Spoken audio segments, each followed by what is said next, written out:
All right, all right. We are live. I'm back. I'm back. I know you all miss me. I miss you too. Behind the scenes doing work, research, busy. You know, John Q stuff. Good to see everybody. Much love, much love. Deborah Person is in the building. Charlene Green is in the building. Miss T, wow, is in the building. E King. My brother Boss Blake is in the building. Salute to everyone in the chat. That one dope black lady is in the building. Matter of fact, she was the first one here. I ain't giving out tickets tonight. I just wanted to jump on, say hello, hello, hello. I miss y'all. Miss Sherry's in the building. Jane Sutt is in the building. Welcome. I just come on here to say hello. I haven't been on in a little bit. Like I said, I don't come on until I have a few things that's on my mind and want to share it. I'm not like a regular YouTuber. That's for sure. You know, I go where the work is. And it's a lot of it out there. It's a lot. No doubt. Rake's Funny Farm. Good evening. Good evening. I just came on here to say, yo, what's up? I miss my people. It's been a bit. But yeah, I was doing some things in the background. I said, let me see if I got a few updates. And there have been a few updates. And a lot going on. Larissa Golden is in the building. Well, thank you all for taking your time out to jump from wherever channel you were on to jump over here to say hello. I will not be on long, that's for sure. I got to start watching my time and checking some numbers out, doing some things, but nonetheless, the work has to continue. So yes, I came across a couple of updates, and my brother Boss Blake gives those updates, the premier ones that I look for on his channel. So there was one I'm going to share with you. Matter of fact, there were a couple of them on his Community Crime Network channel. If you're not subscribed to the Community Crime Network channel, oh, what's that? Is that something new? No, it's been up there for quite some time. And Boss covers key stories. He selects them as they come, but when they come, he puts the content on his channel, gives you an update, follows the stories as they open up, as they unfold. And we do a lot of follow-up at the roundtable on Miss 54 Keys' channel. And we've been covering story after story. They've been coming in left and right, emails left and right. My goodness. And much love goes out to the ones working behind the scenes that produce those emails for us and text messages and keeps us informed as to what's going on to bring you cutting edge information. So tonight I'm just going to do a few shout outs, some updates. I usually do them around this time when I know I haven't done them. So Miss Shot-Town is in the building. Fire Mama's in the building. Charlene Green is in the building. Yeah. Dan here. I want to welcome those of you here for the first time to my channel. Welcome those who go to Boss Blake's channel to my channel. Welcome those of you who go to Miss 54 Keys' channel, where we hold the round table. Welcome. Welcome. I try to keep it real. It's Kiki.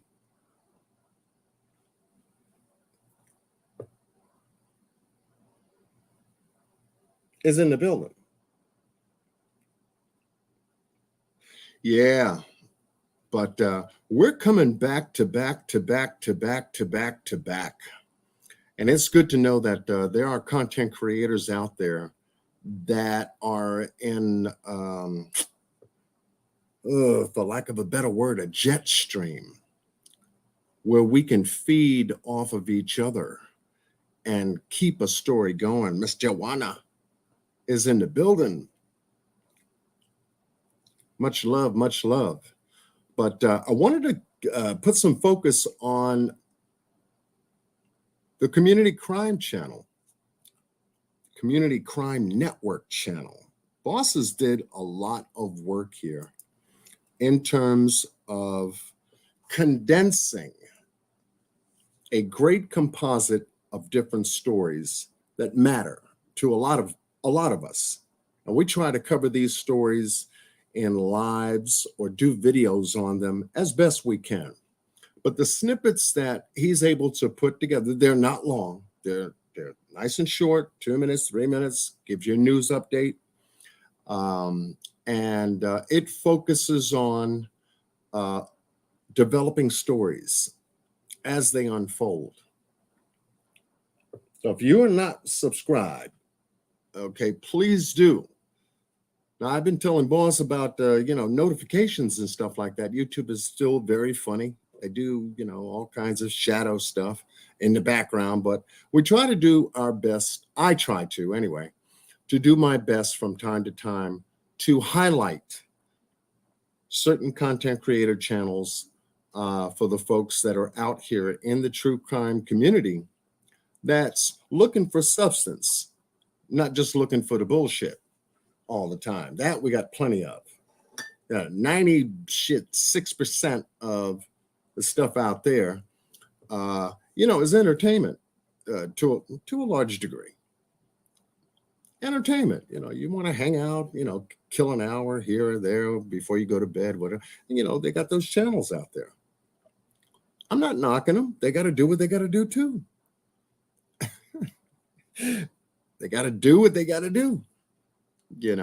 And that's just what the community is made out of. I'm not complaining about it at all.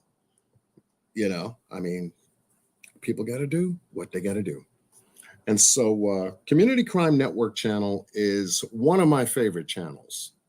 I love it because it gets to the point. It's factual, specific, and it's rooted in the story. Rooted in the story. Now, if many of you were with Miss 54 Keys last night, who did a late live that I missed. I missed it. I didn't know she was going that late. She usually does an 8 o'clock, 9 o'clock, type live situation. I missed it. So, so wait a minute. I got a notification. What time was this? Oh, shit. Uh-oh. Two Raw TV Uncut is in the building. It's enough space for everyone and what they wanted to watch. That's right. It is. It is. But this is a drama-free channel. Like Mr. Boss Blake's channel, drama-free. Like Community Crime Network, drama-free. Miss 54 Keys, drama-free. Like I said, 96% of it is out there. You can find it just about anywhere. Anywhere. And it's cool. It's cool. People got to do what they do, get along. Be that number one thing to do is get along. Damn. These stories in and of itself, when they pop up, just, it does things. To know that we're in the 21st century, year 2023, and we're dealing with stories such as the ones that Boss Blake covers, I cover on my channel, Miss 54 Keys covers on her channel, and a number of other content creators cover on theirs, one after the other, after the other, after the other, after the other. And it's like, okay, are people actually losing their minds? You know, it's like, you know, how are we doing this? You know, why is this happening? More so than anything else. People's lives are something else to behold, especially if it shows up on the news. And one of the stories that we were covering was the Alicia Watts case. How many of you heard of the Alicia Watts case? Just type a 1 in the chat. We just got finished doing that story on Miss 54 Keys' channel, covering it at the round table. It's a 2-hour and 42-minute live, right to the point.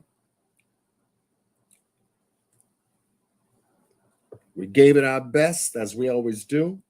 And much love goes out to both Miss 54 Keys and Mr. Boss Blake.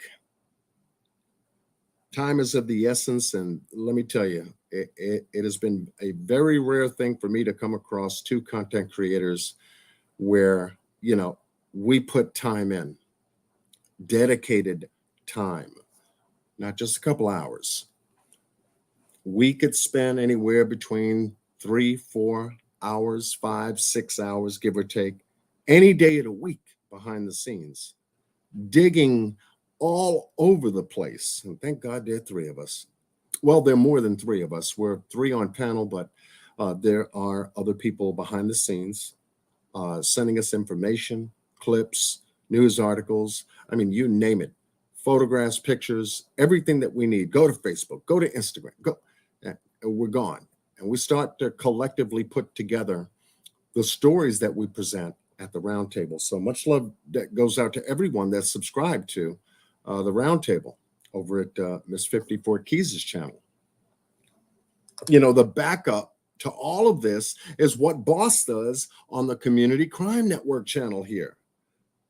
He puts backup on the cases that we work on. And it's phenomenal to know that we can work together as a cohesive team.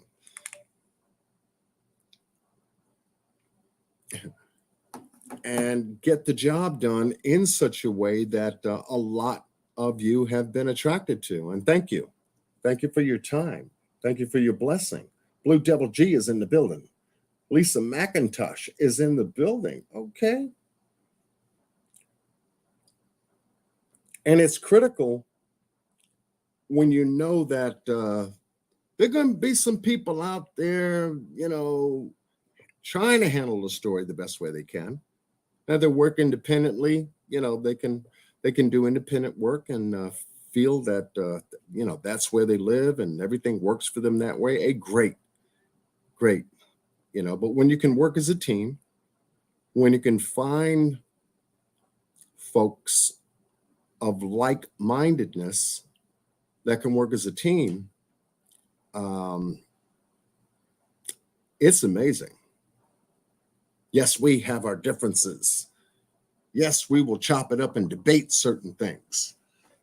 But that's what a team usually does, because we're coming from different perspectives.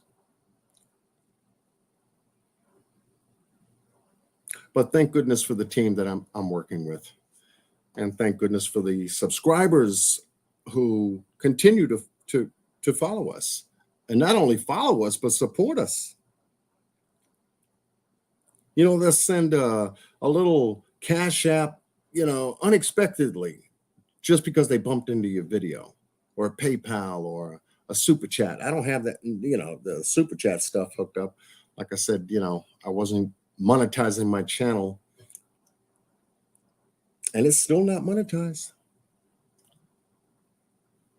No, you can monetize it if you want to, John. I know, but I like a free open channel. I don't like a lot of the commercials and stuff like that, and I just don't want to bombard people with a good lie it's got so many different ads flying around it, and you lose your focus.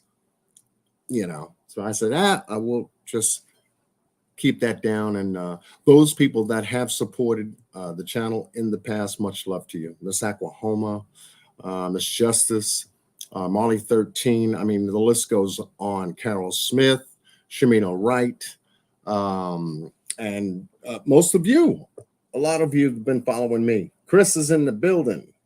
Can I drop what? Drop the link? I can't find the community. Oh.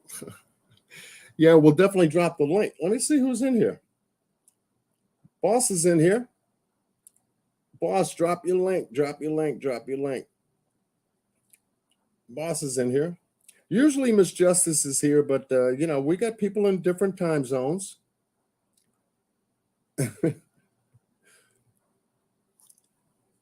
We got people in different time zones. Chris is in a different time zone. I know that. Brown Sugar, good evening. I think Chris, if I can remember, not Netherlands, not the Netherlands. What am I thinking about? What am I thinking about? Oh, man. I know it's a big time difference. It's a huge time difference.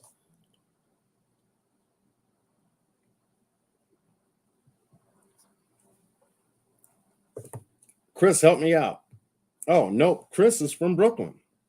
I told you it was a big time difference. 3.5 hours away. That's huge.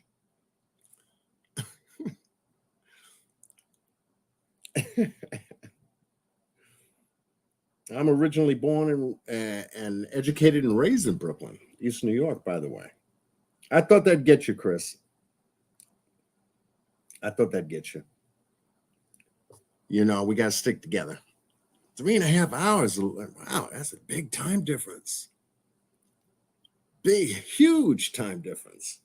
Now, I'm upstate New York, and I decided to move up here because a little bit more space and a whole lot more quiet. You go to Brooklyn, Queens, Manhattan, the Bronx, Staten Island, it's nothing but people on top of people, on top of people, on top of people, on top of people. There's a lot going on. And the rent down there is crazy. But anyway, let me get back to doing what I was doing. Chris got me off on a tangent. Thank you, Chris. Oh, upstate is not even New York? Yeah. Yeah, it is. The whole state compared to New York City. Just subbed up? Okay. Thank you, Kiki. Anyway, let's get to this. I want to show you something. I want to share with you something that Boss did on the Community Crime Network. As you can see, you'll find that it's loaded with various different stories. Alicia Watts is one of them. Cody Bigsby is another. Bob Lee, the Cashapp founder of Cashapp. Ella Goody. I mean, I can open this baby up and we can fly.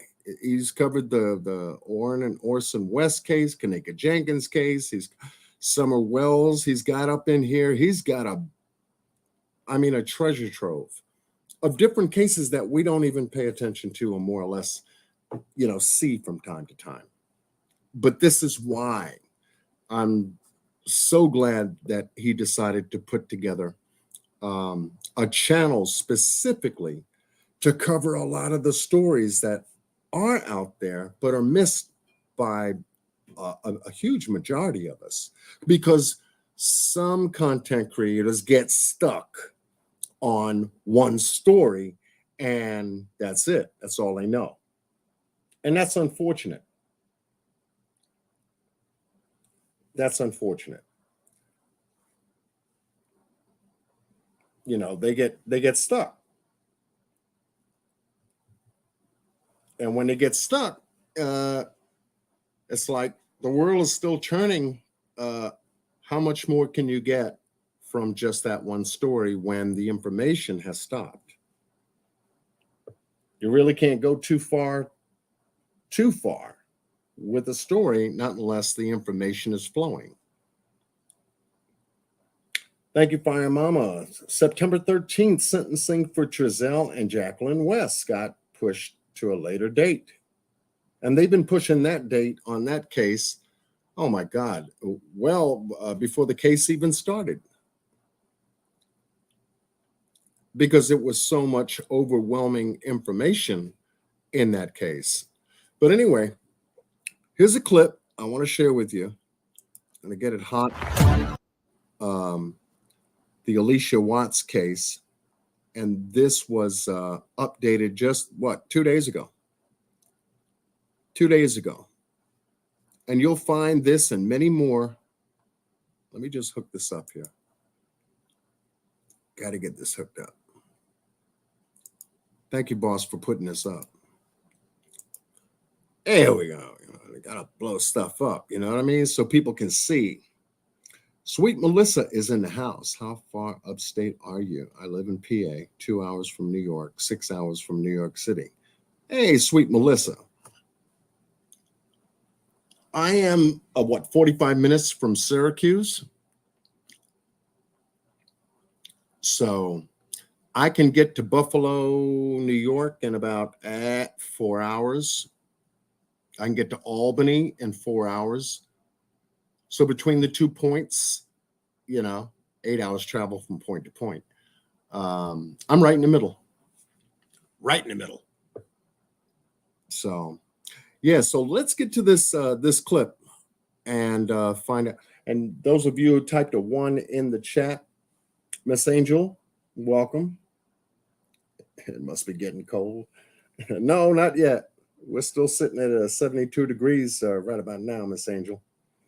Not yet. But when New York gets cold, you most certainly don't want to be here. I'd rather be where boss is, down south. Yo, he's got the heat down there, and then some in the summer. 5 hours to Syracuse, okay. You want to mess with that. You don't want to mess with that. It's too much. Too much. I gotta find out what's going on with my tablet here. All right, we'll just shut it off. How's that? Acting up over here. Anyway, let's get to the clip. It's a news update on the Alicia Watts case that came through. Boss has been on this like a hawk, and I'm glad he put this up. So let's get to it.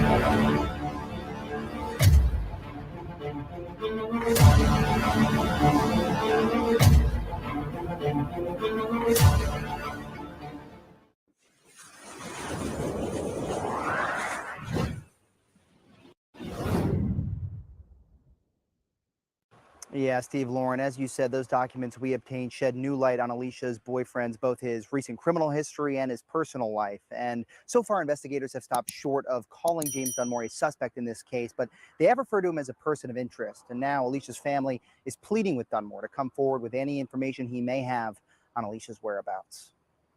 I was shocked. Tonight, an emotional plea from the family of Alicia Watts to the last person she was seen alive with, her boyfriend, James Dunmore. In an open letter obtained by ABC 11, Watts' sister, Tammy Utley, addresses James directly, saying, "Now it's your turn to help her family, friends, and community process whatever has happened to Alicia." Alicia's cousin, Gwen Utley, says recent developments in the investigation have her concerned. President is scary. It's terrifying, which me and a lot of my neighbors now are terrified because we're like, we living beside. She's referring to new documents also obtained by ABC 11 that allege that Dunmore physically assaulted and abducted another woman in the Charlotte area in March. The complainant, listed in those documents as Dunmore's wife, alleges prior acts of violence, including choking, punching, and verbal attacks. Utley lives in the same Charlotte neighborhood as Dunmore and says she saw him with another woman previously, but she had no idea he was married. When I met him, he told me that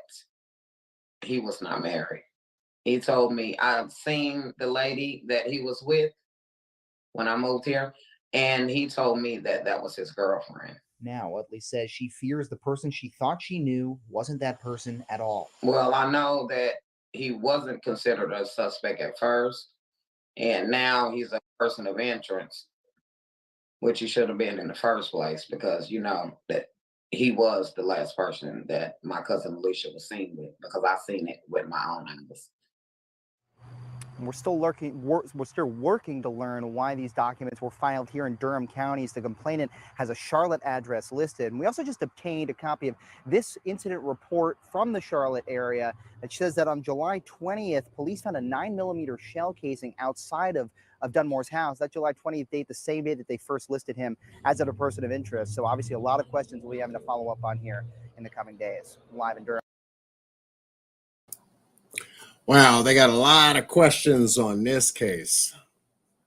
They got a lot of questions, and the update on this particular case is that there was a bullet casing that was found right outside the home of this Dunmore dude. Miss 54 Keys is in the building, y'all. Much love, much love. I am so sorry I missed your live last night. I didn't know you were going that late, but I'm gonna play catch up tonight. You know me. Anyway, yeah, this case is unfolding and 42-minute live on a lot of the details that a lot of people were looking for, because it was all so chopped up regarding the whereabouts of this woman, Alicia Watts. Now, we presented some information. I'm going to share it with you here, because you know me and some mat work. I want to take you someplace. I want to take you to the location real quick where this guy lives in North Carolina. Excuse me. Charlotte. On the map. 1633 Pamela Lorraine Drive. Beautiful neighborhood. We covered this in that live on Miss 54 Keys' channel. Gave great depth and detail, but this is what we were really concerned about. It's where she was found. Well, not where she was found, where her car was found with this guy Dunmore in it. At a DMV off of Route 74. I want you to take a look at this terrain here for a second. Absolutely in the middle of nowhere. In the middle of nowhere.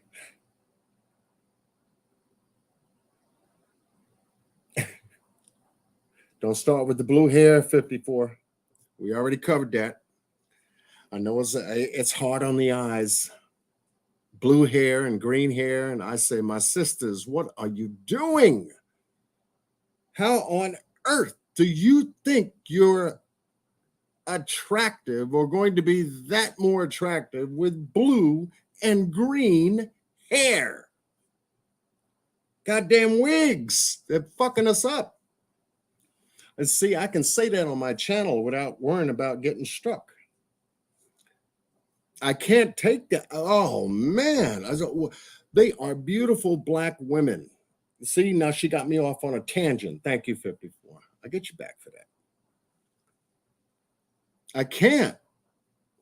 They're standing in front of the camera, one with the blue hair you just saw, another one with green, like a lime high green ass hair, almost the same wig type style and whatnot. I said, why? What on earth would make women believe that a color change like that to their hair would highlight their complexion? It's all wrong. Oh, well, then I don't have to worry about that. Black go with everything. Is their answer. Yeah, well, black does go with everything, but when you go hard against black, I'm sorry. Y'all got a lot of things working more against you than anything else. Well, I'll wear the blue outfit, and she'll wear a green outfit, and it'll offset anything else that takes away from it. No, it won't. No, it won't. Never. It won't. It hurts the eyes. Please don't ever think, and these are for women in the chat, please don't ever think that those colors work up against your beautiful black and brown, amber and caramel skin. It don't. It reminds me of some other people, Gothic people, from Gotham City. I don't know where the hell that is, but they call it Gotham City. It was in the Batman series. Everybody wore black. Never seen, the light of day because everything was dark. Anyway, let me get back to my story. 54 got me out on a tangent right now. But please don't do it. It hurts the eyes. It hurts the eyes. I'm not fooling around with John tonight. It does. Come on. You can't sit there and say, oh, wow, she's attractive. What are you looking at?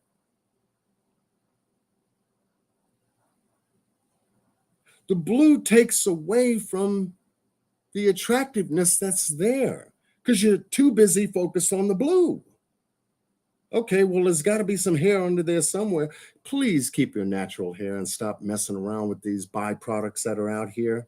Horse hair and all kinds of synthetic hair. I mean, come the hell on. You can't go to sleep with it. No way.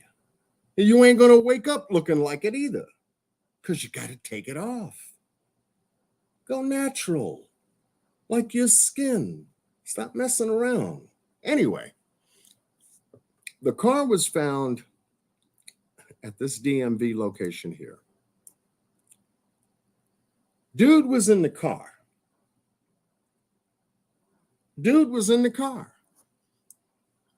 And I don't have my favorite clip that boss usually keeps on the side. Who in the car?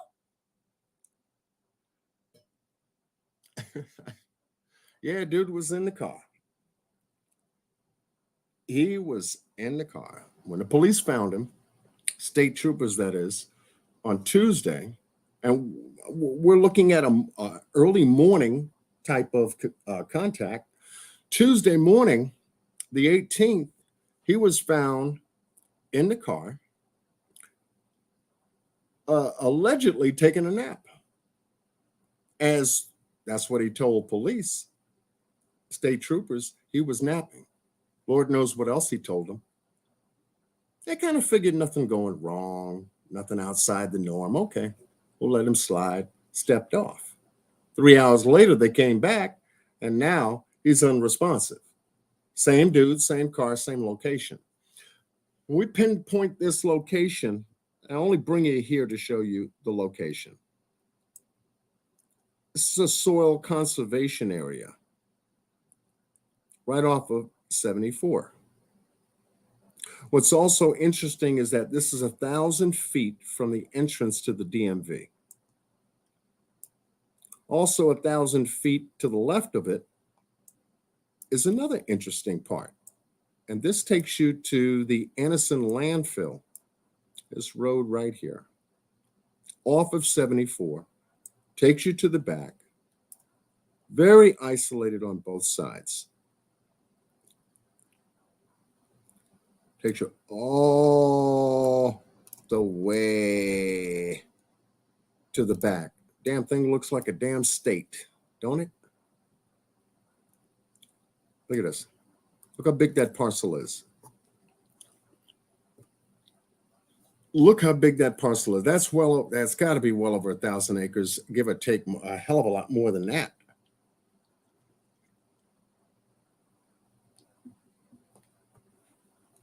And for him to have been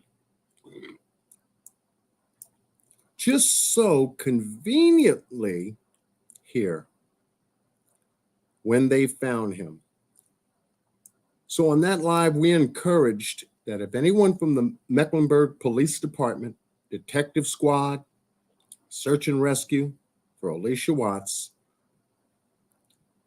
is investigating this, have this area searched. Most certainly. 80s baby, what's up? Had this area searched. Aries 1 is in the building too. All right, y'all coming in here? I know I'm on a map. When I'm on a map, you know I'm focused. Shamina Wright is in the building. Much love to you. Always give my shout outs. Renegade is in the building. I see you. All right, but yeah. And for Boss to have put up that clip, going back.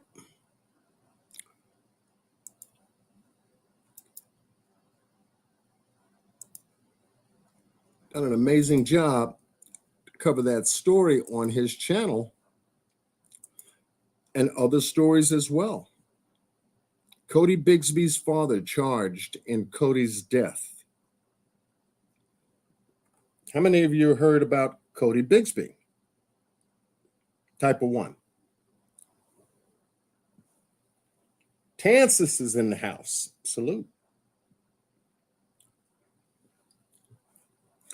Or Bob Lee, the founder of Cashapp.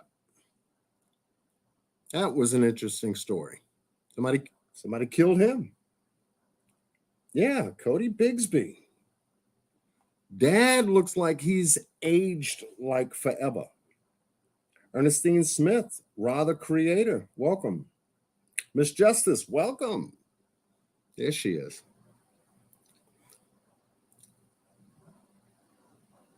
And body cam footage. How Boss finds these specific body cam footages, it take me a while to do some research, but he puts in the time, he puts in the work. So I give major props to Mr. Boss Blake.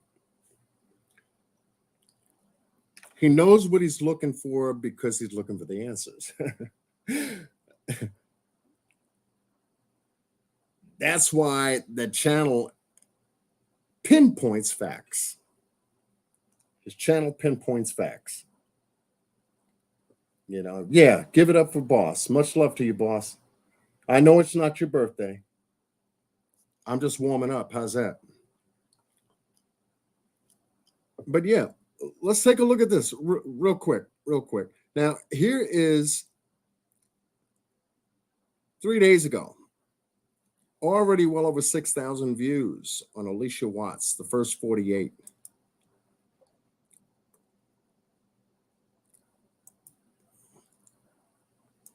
This is on Miss 54 Keys' channel. Let's take a look at it real quick. I love watching y'all. Y'all do some awesome jobs all the time. Bright size, thank you. User KU9TM3UP2Q. Good morning. Thank y'all so much for covering this. Old boy has done something foul to her. His history is horrible. Assaults against several women, did 6 years for an atrocious assault, and just got off of a 15-year probation. Keep digging.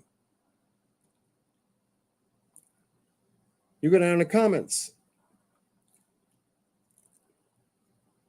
You go right down the comments for everyone that's been following this story, who's left a comment on 54 Keys' channel under this live. It's amazing. And take a look at it. That's 125 comments already been posted and growing.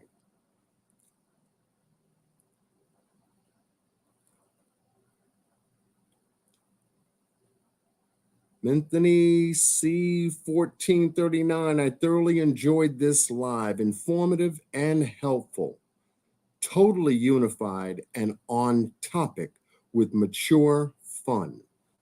Keep it up, Roundtable. Thank you. Marley's mom. Get it, you guys. Great job. Praying for Alicia. I've been following this case and was hoping someone would do a deep dive. I know y'all going to find out who owns the damn Audi. Alicia's smart and beautiful. This upsets me so bad. I'm disabled, so I know how important the work Alicia does in her community is. Her family and community need her back. Marley's mom, 3 days ago. Thank you, Miss Marley.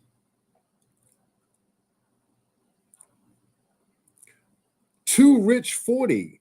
This news coverage is better than the actual news. Peace. Okay. I hear you. And that's good stuff. What's up, Raw? That's good stuff because y'all need to know where the news is. And these are people commenting under this live. And this is what I wanted to share and show tonight, because you might not know this. Hey, I've been following this story. This is from Bright Size 5022. Hey, I've been following up on this story. Also, when I was looking at another content creator's TV channel, caller called in and gave us some tips. The man is a married man, and he is married to a caller's best friend. That's what it says here. It was told that 3 months ago, he had kidnapped his wife after she decided to leave him, but she managed to get away from him. He was also very aggressive and violent with his wife, so therefore she filed for a restraining order, which she was granted. She said she did not know about Alicia or anything that was going on with her until police contacted her, trying to see if she was involved. It was told Alicia's cousin with the blue hair, okay, lived next door to them. And she knew about that man being very aggressive, violent, and beating on his wife. But she still hooked her cousin, Alicia, up with that man. Miss Brightsize, thank you. These are the comments, folks. And I can keep going on and on and on. Much love to everybody who watched that live. Everybody who watched that live. That's right, Miss Fire Mama. And so this is the kind of work that we do.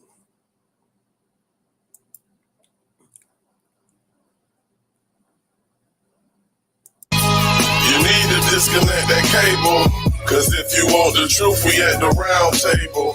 We give it real when the mothers ain't able. That's what it is when we at the round table.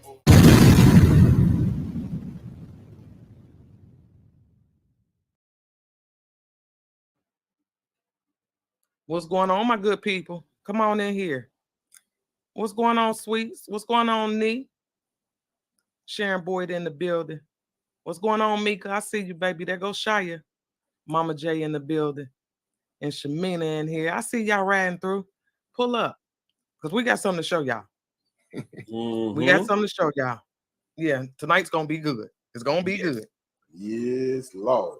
What's happening? What's going on, Naylin? Yeah, tonight's definitely gonna be good, and y'all know why we here. We riding for Alicia Watts tonight. So, yeah, we gonna ride. What's going on, Charlene? Said you checking in. Let's ride, baby. Yeah, come on in, come on in, come on in. What's Miss going T in on, the Chloe? building. What's going on, T.Y.? Sharon Boyd, Miss Sweets, Sweet P, Shawnee Denise, What's up, sweet? Nay Lynn. What's Up going and on, Ponder? moving. Yeah, because we got something to show y'all. And we're gonna get into it. This is gonna be a nice discussion, you know, because we really don't know we don't know where Alicia is. We don't know where she's at. Appreciate What's you going getting on, D personal. Lovely? D Lovely's in the house. Mama J is in the house. Miss Cherie from MS is in the house. Bertha Jackson in the house. Ponder That 704 is in the house. Miss T is in the house. Yeah. Appreciate that, Ray. Much love to you, Ray. Appreciate the love.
Sorry about that. Thank you, Randy. No sound for me. Okay, we got sound. I didn't freeze. We got sound. But yeah, to know that we've had this collaboration and the chemistry being so right, it's an honor, truly an honor. And for those of you who don't know that, Miss 54 Keys had an interview with John Q at a table talk. It's on my channel.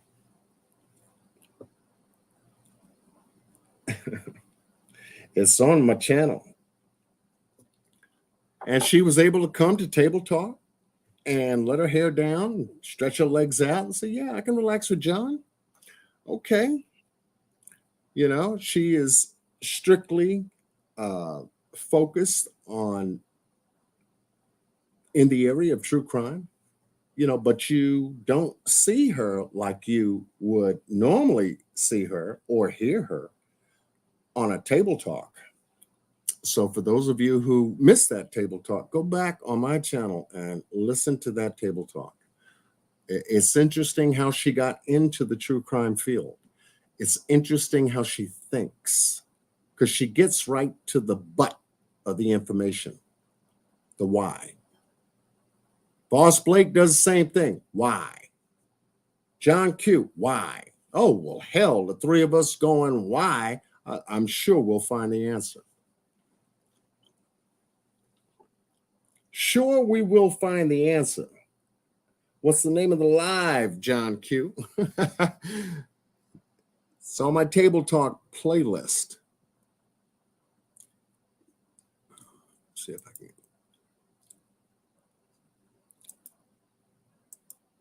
do this without messing things up.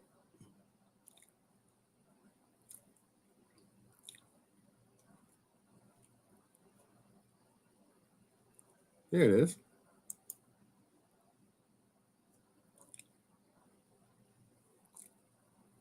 Can y'all see that last one? Top one I sorted out. Can y'all see that? You ain't gonna miss it. It's right there. There's 54 keys got together with John Q.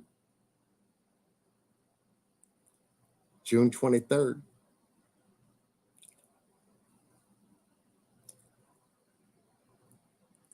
Three months ago. That's an awesome, awesome, awesome live. So yeah, we chopped it up. Let's see if I can do this.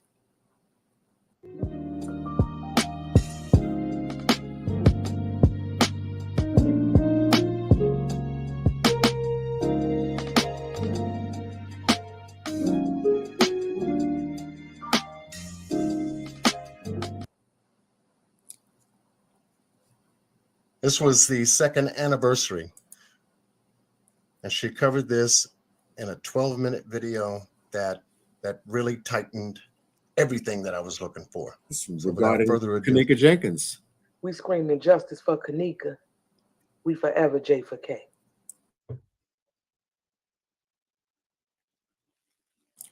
Ride with me.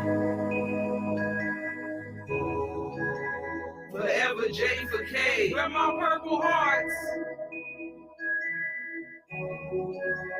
And this is for Kanika.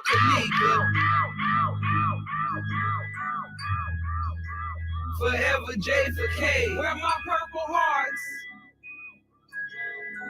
To Miss Teresa 54, so sorry. Thank you, Miss Justice, for dropping that link to this particular live. Thank you.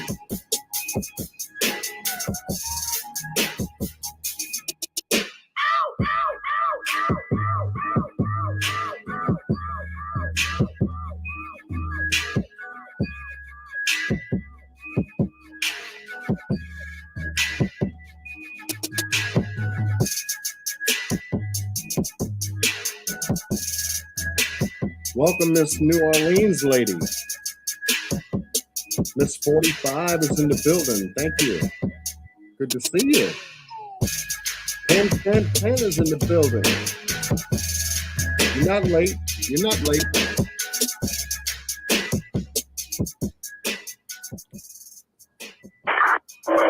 Here. Oh, fuck. 301. Everything's on board? Negative. I have that subject in the kitchen in a freezer. She is frozen solid.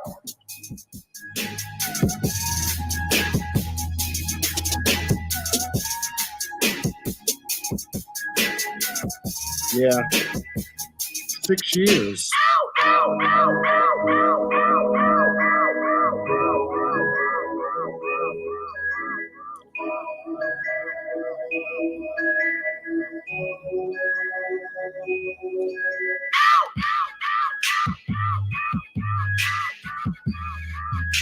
Six years.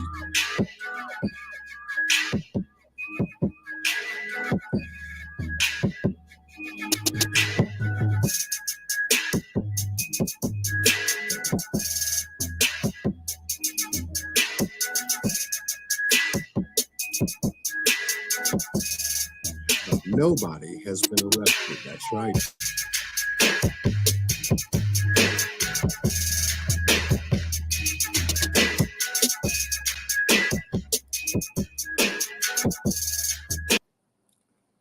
So to bring you up to speed, we did this live together, and it was an incredible live. and the interview had blown up like overnight. You know, it was like, okay, a couple of hundred people viewed the live. I woke up the next day and I was like, okay, maybe YouTube is messing with me. You know, well over 2,000 views hit this live, and I'm like, wait a minute. The 54 Keys said, wait a minute.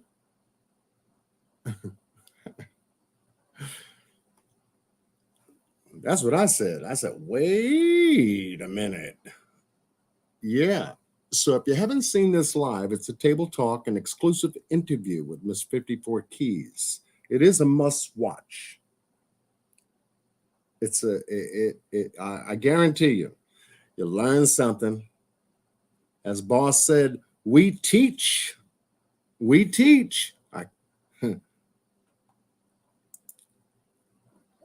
And I'm honored to share a platform such as the Roundtable with both these content creators.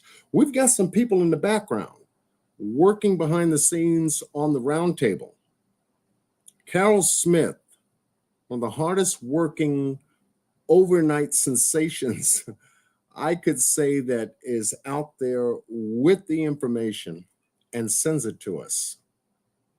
So Carol, thank you. Shamina Wright is another. Now, Shamina's background is in the legal area, and she's able to really cut through a lot of legalities and let's just say a lot of the stuff that the mainstream news media tries to put out there to make us believe, but she cuts to the chase. And if anything hot pops, she's able to get it and send it over to us. Thank you so much, Shamina, for doing that. You know, we have, thank you. Shamina Wright is in the building too. I'm going to drop the link in a second because I wanted this to be interactive. I wanted to come on and say, hey, I miss you guys. Been working behind the scenes. I'm doing some research on a special project. I tried to, let me just show you something here real quick. I got to go back to my channel.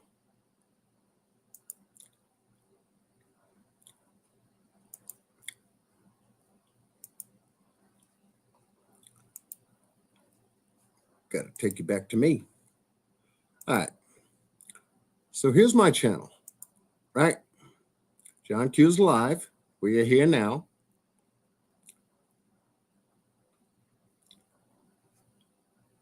All of my Kanika Jenkins work is right here. One of my most popular series that helped me to start my channel was Kanika Jenkins. And I've covered a number of different topics, different cases. I even tried to cover the rising beast of identity theft. Now, a lot of people didn't respond too well to that, and that's fine. That's fine.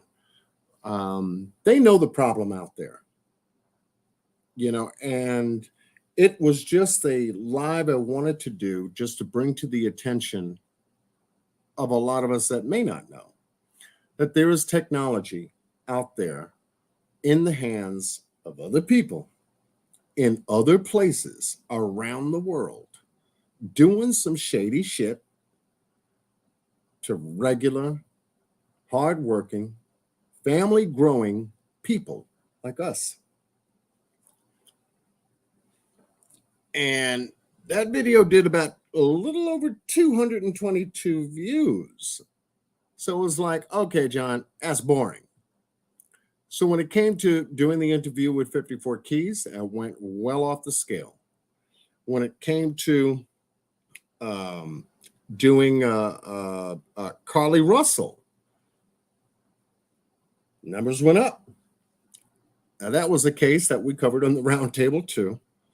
And that's going to be interesting to find out if there are going to be additional charges outside of the very few misdemeanor charges that she was she was given $1,000 here, $1,000 there, and maybe some community service, and just keep a lock on your kid. Maybe some time with some counseling, kind of help out. Various different stress levels in everybody's family. So, but that one was definitely different. Playing a hoax for 49 hours about being missing when she wasn't. And we covered that on the round table like you would not believe. That is also on 54 Keys' channel. And what I wanted to do here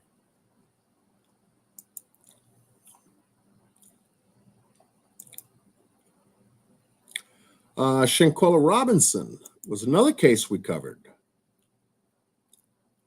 And Shanquella Robinson, she went on vacation to Cabo, Mexico. Now, this is going last year, back in October. Who didn't come home from that vacation. And we covered this on the round table to a degree to where there's a lot going on with this case. A lot going on with the doctor, a lot going on with the friends, the alleged friends, a lot going on with video that got put online, and an altercation between two people took place in a way that blew everybody's mind of this woman, Shanquella Robinson, being beat to death. Right on the video in front of our eyes. And today it is quiet. Between the United States and the Mexican government, we hear nothing. From the Attorney General, Daniel De La Rosa, Anaya, hasn't said a word. The reporter from Metropolis, he hasn't said a word either. But baby, when this case took off, these were the people that were right in our face. Where are they today? Where are they today? What's the update? Do we have an extradition process still going on, or do we not?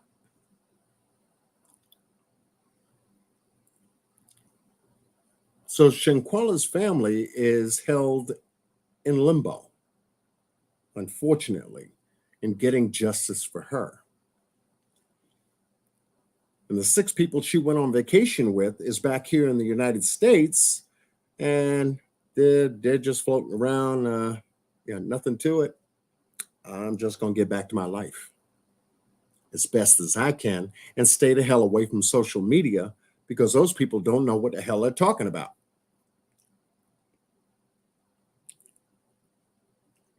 Type stuff. And that's what we have with Shanquella Robinson's case. Unfortunately, Ann Robinson, the attorney for the family, who's handling this case, still working on it.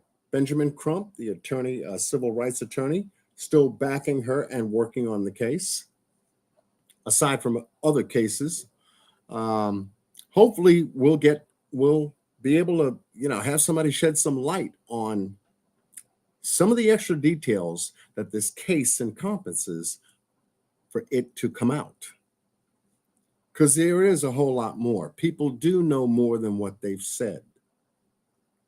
Not much was said from her alleged friends, unfortunately.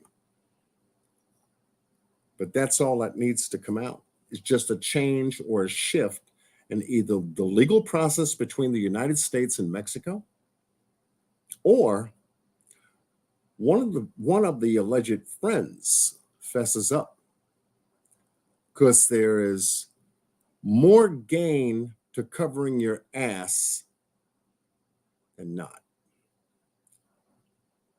Right now, everybody's covering their ass.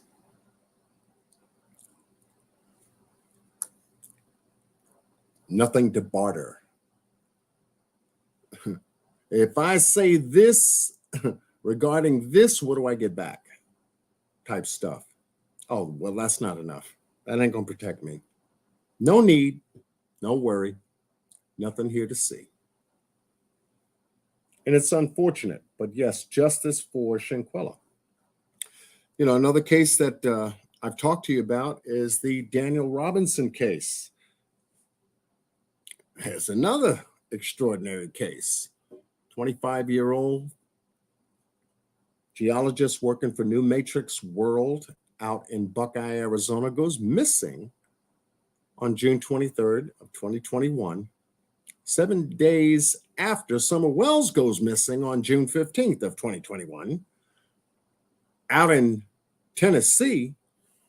And this guy, Daniel, has not been found. And there's a lot going on with this particular case. And in a way, it makes me pause. It has made me pause due to the fact of the information that's circulating now regarding this case, not only from police reports, but on the internet as well. I intend to do a very special behind the scenes live with Miss 54 Keys. Hopefully Mr. Boss Blake can join us. I know he will. In one of her private Smoke Sister sessions. Now, in order to become a Smoke Sister, you obviously have to go to her channel, subscribe, hit the bell, stick with the round table, and also be a member. Be a member on her channel. Hit the membership. Well worth it. Well worth it. And there, I feel secure in sharing what I'm getting ready to share with this particular case, because there's plenty of it to share. Let me see if I can do this real quick. Share my entire screen.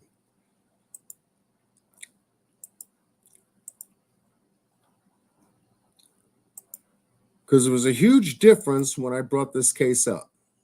Me and Miss Q, and by the way, she's doing okay. Miss Q brought this case to my attention.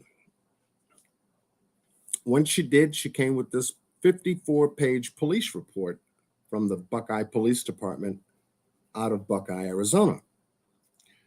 We read this together. We went down it together. There was a lot of inconsistencies, discrepancies, a lot of questions came up out of this case.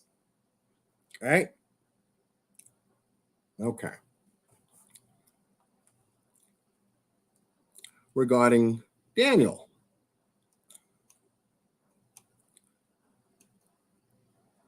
Police officers, first responding police officers,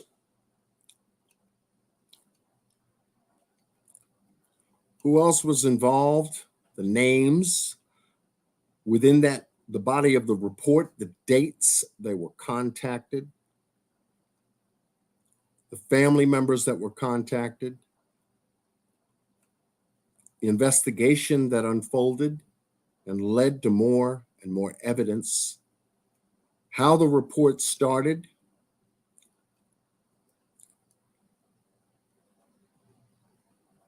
Ms. Q got on her channel and did almost, I think, a 2 or 3 hour live with David Robinson, Daniel's father, and went down this report on a first clean read. The first clean read. Yeah, 54 pages, right? A lot of this, of the report and who was contacted, was very limited to us at that time. Extremely limited at that time. Okay? The narrative that unfolded, how Daniel's vehicle was found, this one, if I can share it with you. Now, if y'all can see that.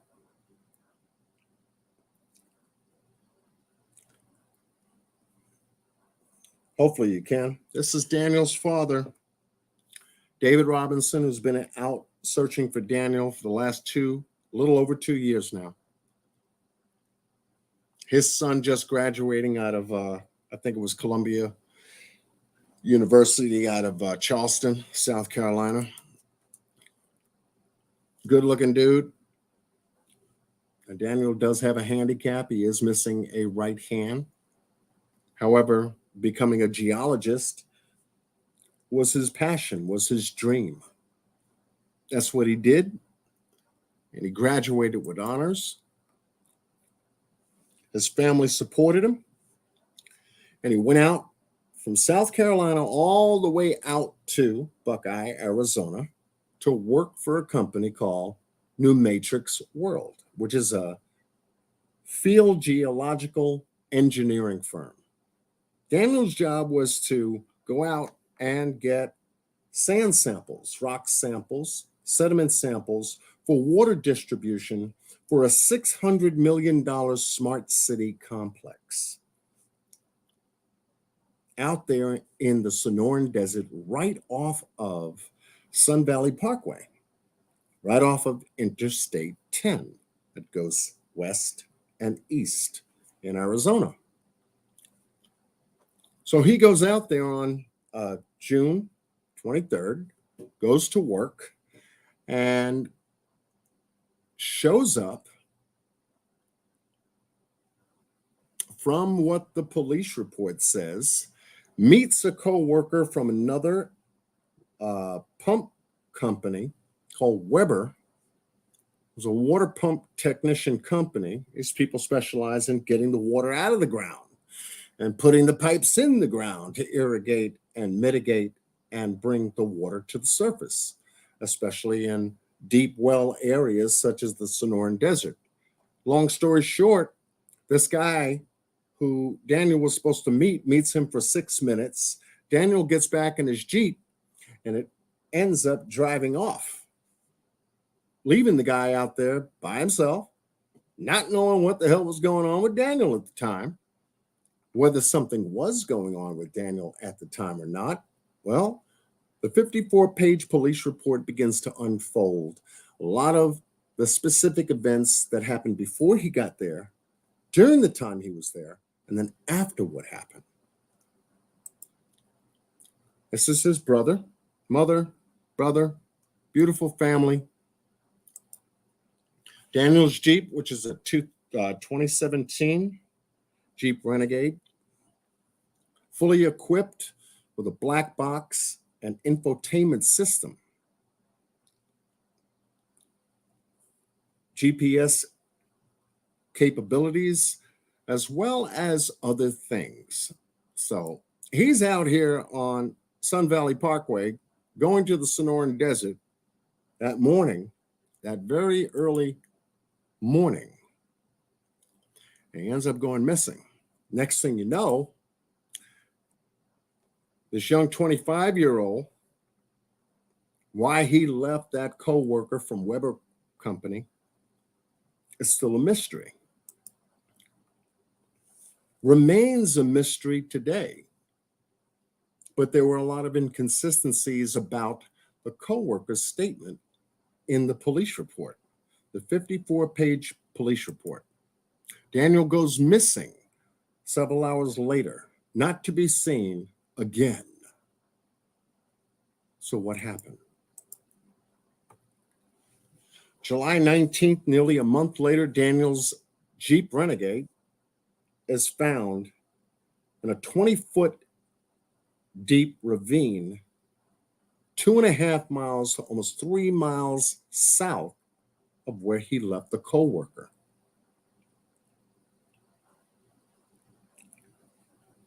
We've covered this in great detail when we brought this up. And the new development in this case is that the Buckeye Police Department released a 128-page report that had a lot of supplemental reports now added to the 54-page report as an addendum. And you begin to shake your head at more than what was on the 54-page report. You begin to really shake your head as to the 128 pages that this report entails. Not only of Daniel's Jeep, what was found, how it was time-coded, what was collected at a crime scene, whether it was a crime scene or not determined by the Buckeye Police Department, which they didn't. This was a missing persons investigation, as it still remains today. Daniel's clothing, there were partial parts of clothing that were found at least 3.5 feet in front of the Jeep's crash site, which is present in the photo. A pair of blue jeans, work vest, top, his underwear, socks, shoes, water, keys, wallet, laptop, essential work equipment that was found inside his vehicle, and the vehicle just totally trashed. Front windshield had 2 major impact marks, cracks in this incident. Driver's side window blown out. Front right end smashed beyond a 45-degree range on just one side. A lot of questions as to whether Daniel was in this vehicle when it crashed or not. All 7 airbags were deployed. 2 seat belts in the front buckled. Keys still in the ignition. Drive shift, or the stick shift, still in drive. And no sign of Daniel. Police investigated this particular area well before David Robinson was notified. David Robinson then leaves South Carolina to go to Buckeye, Arizona, notified that his son, his Jeep was found. He goes to this site and the Jeep's not there. Police take it into storage custody as evidence of a missing person. This is Daniel's Jeep. Right side up. Deployed airbags. Smashed windshield. Driver's side window blown out. Car was found on its right side in a 20-foot ravine. The acute angle comes from the left, and then the ravine ascends back up 15 to 20 feet to the right. This is a private investigator, Jeff McGrath. We've interviewed both David Robinson and Jeff McGrath here on my channel regarding the collection of the evidence at the crash site. Not much could be told early in this case, but Jeff McGrath, being the private investigator that David Robinson had hired to get him information about the vehicle's instruments, the black box and the infotainment instruments. This is the man that was behind getting that information. This was also the man behind recording evidence of Daniel's Jeep in every single way, shape, and form. This is a man also that has well over 12 years experience in law enforcement, that opened up his own private firm, 3 law private contracting firm as a vehicle reconstructionist, along with a team of folks who worked with him to collect the information that they had found regarding Daniel's Jeep. And yes, they found the black box. Yes, they recorded the data from the black box.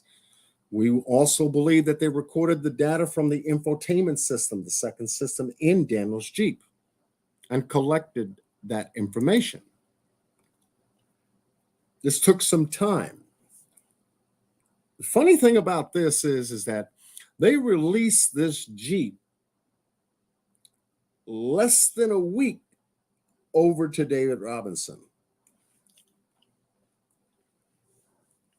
David's scratching his head. Well, if you give me back all of Daniel's stuff, his Jeep, his clothes, everything that was out there, are you guys still investigating this case? All they wanted him to do was get Daniel's property out of storage, is what we are told. We are told this by David Robinson himself. Now, the sad part about this shows up in the 128-page report. When I saw it, I was speechless. I didn't know really what to say. In perusing and going back over to make sure that things lined up between the 54-page report and the 28-page report will blow your mind in terms of the findings that are revealed in that report. The private investigator, Jeff McGrath, no longer works for David Robinson for quite some time. They had a falling out. And it was regarding a statement that Jeff made on News Nation regarding the possibility, without evidence, the possibility of Daniel perhaps ingesting marijuana and PCP. And he never cleared it with David to release any of that type of information without having adequate proof. The fallout happened. David released Jeff McGrath from his duties as private investigator because it was a conflict of interest, a huge conflict of interest. It's a lot, folks. It's a lot. Jeff McGrath never turned over the black box or the infotainment system data report to David to this day, holding it captive for some reason.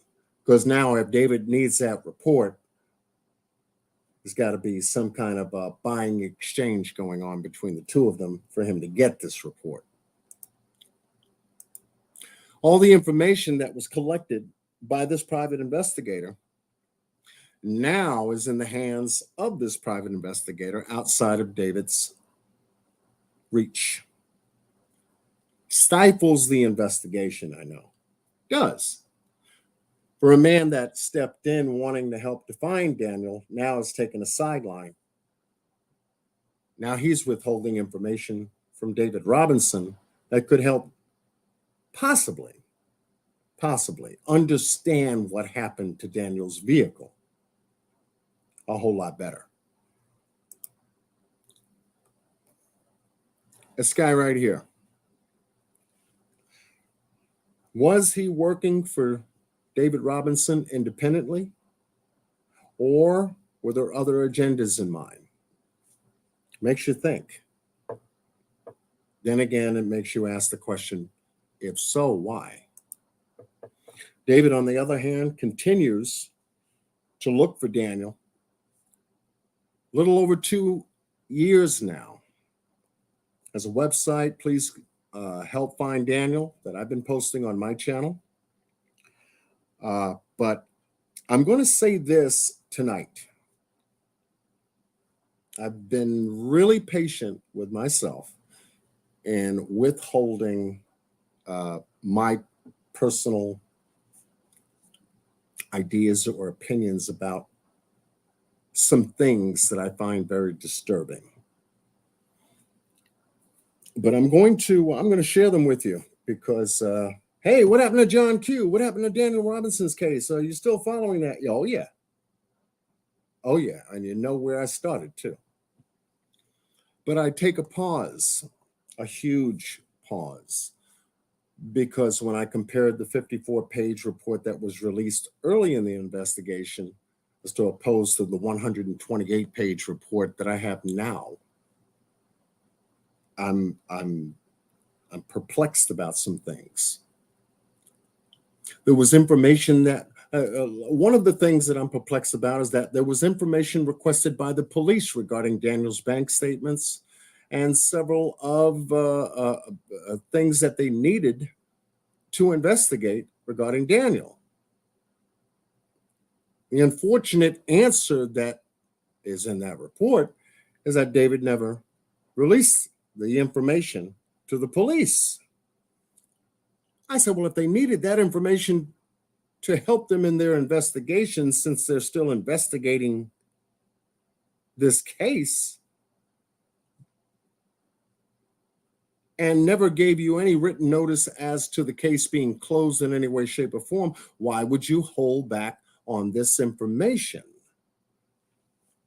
And still to this day, I can't wrap my head around it.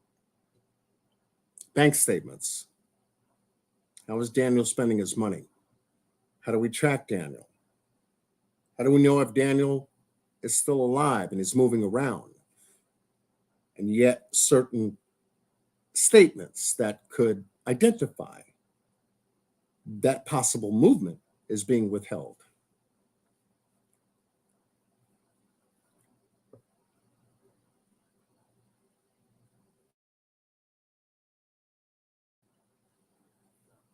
There are other things pertaining to a conversation that David Robinson had with his daughter, Lavisha, in regards to Daniel.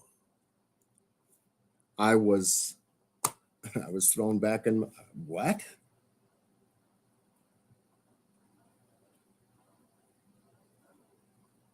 Roger, one of Daniel's co-workers, which is never interviewed, should have been. Steve, the one who called Daniel at least 3 to 4 times that morning, in the report had not been interviewed. Why?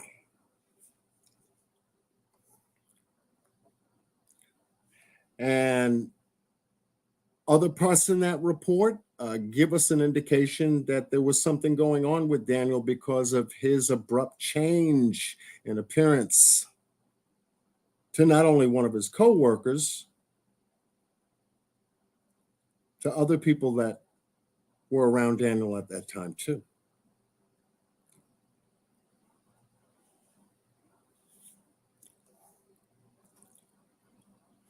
Yet here's a man as a United States veteran, served 2 tours overseas, serving and protecting our country, now has to come back to a family, his, and now has to take upon himself the quest of finding out what happened to his 25-year-old son.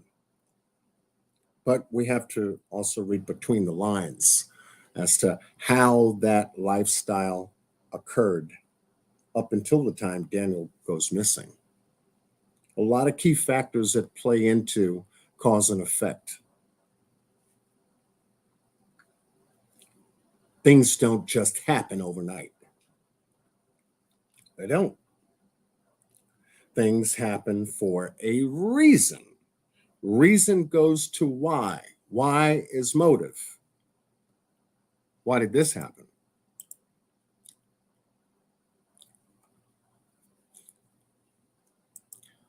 So that's what I intend to do very shortly with Miss 54 Keys and Boss Blake.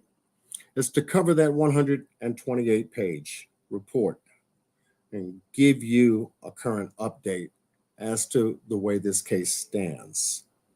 A lot of it is going to make you shake your head. I was encouraged by my teammates. They know how much work I put into this case to try to be one of the content creators on YouTube to try to help a family solve a problem. And that is to find one of their missing family members.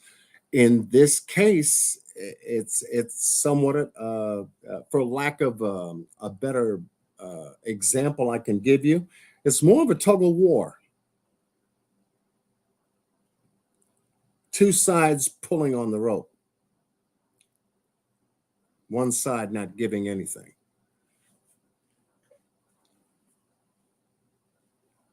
Did a $600 million smart city complex have something to do with Daniel going missing? Did a co-worker that met Daniel for just 6 minutes have something to do with his disappearance? Did a fake FBI officer engage in conversation with Daniel on the day he went missing, but yet won't tell police what really happened when he was out there shooting his firearm with his daughters? Does Caitlin from the Instacart delivery that was made by Daniel in person have something to do in any way, shape, or form with what happened to Daniel? Were her brothers involved? Was the rancher who found Daniel's Jeep allegedly on July 19th in the desert notified Buckeye Police Department that the Jeep was there in the ravine that we talked about before? Did he have something to do with bumping into Daniel and Daniel going missing? Was this someone in his own company involved in some way, shape, or form because Daniel wasn't acting right for some strange reason and may have stumbled across some information he wasn't supposed to even get his hands on? You see what kind of questions are starting to pop up here? And the many more questions behind the reason why information or the exchange of information between the family and the police department is not cohesive and not forthcoming. Why has it taken well over 2 years to try to get someone located? Are there some extra things that are here that shouldn't be talked about or seen? Or are there some things here that need to be put on the table and addressed because they are a part of this whole case? Yeah. So once we're able to isolate that time, we are going to have that discussion because it's a long time coming. And I wanted to be able to respond to the folks that have been following me covering that particular case because I hadn't said nothing in quite a while. I tried to have Mr. David Robinson to come back on my channel. And this was back earlier in the year. We had a time conflict, major time conflict. There were certain discussions that we did have. I will still keep private that I wanted to address. And most likely I will address in that private discussion at the Smoke Sisters on Miss 54 Keys' channel.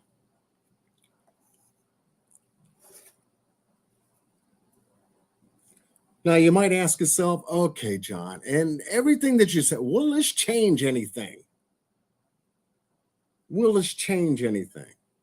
For me, yes. The truth always changes everything. When you don't have it all, it's a bitch.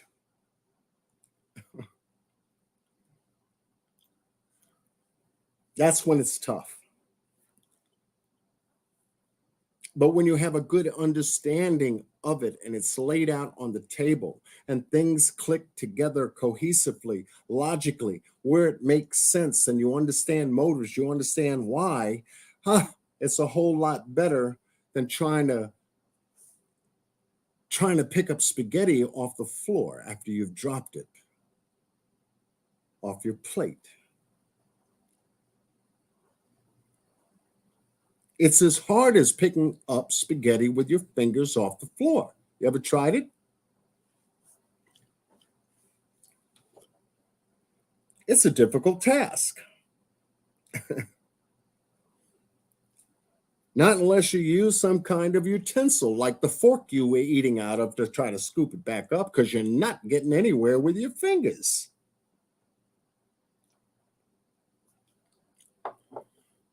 And even so, did the Mexican cartel, being so close to the Arizona desert area, in which the police chief even included to a degree that there is drug trafficking going on in that area, did that have something to do with Daniel going missing? So many variables, not a lot of people talking. Not a lot of people talking. So with that said, I'm going to drop the link. I'm at 138. Okay, I'm doing okay. I just wanted to, I guess, get on here and touch base with you guys. Just a couple of things. Just a couple of things. And once that information is released, because I'm going to release it, it'll be done in phases. One, I'm going to drop the 54-page report on my community wall. Two, I'm also going to drop the 128 pages on the community wall right behind it shortly thereafter, so that you can read it. And then we're going to have a discussion about it. And it's best to have it all together. I want everyone to have it all together. I just don't want to sit up here by myself and do the live all by myself and try to, try to juggle this. I'm not going to do it. Not going to do it. What I will do is segment it to where you can get it all in a short period of time and come to your own understanding and conclusions as to, what's been really going on with this particular case. That's how we're going to do it. All right, so we got the link in here. And much love to all 62 of you being here. Please check in, hit the like, please help me out. Get me back into the algorithm. I usually, have to, put some thoughts together as to, what updates I want to give, how we're going to cover it, how we're going to approach it, some line discussion, and some questions. And drop the link in the chat room once again.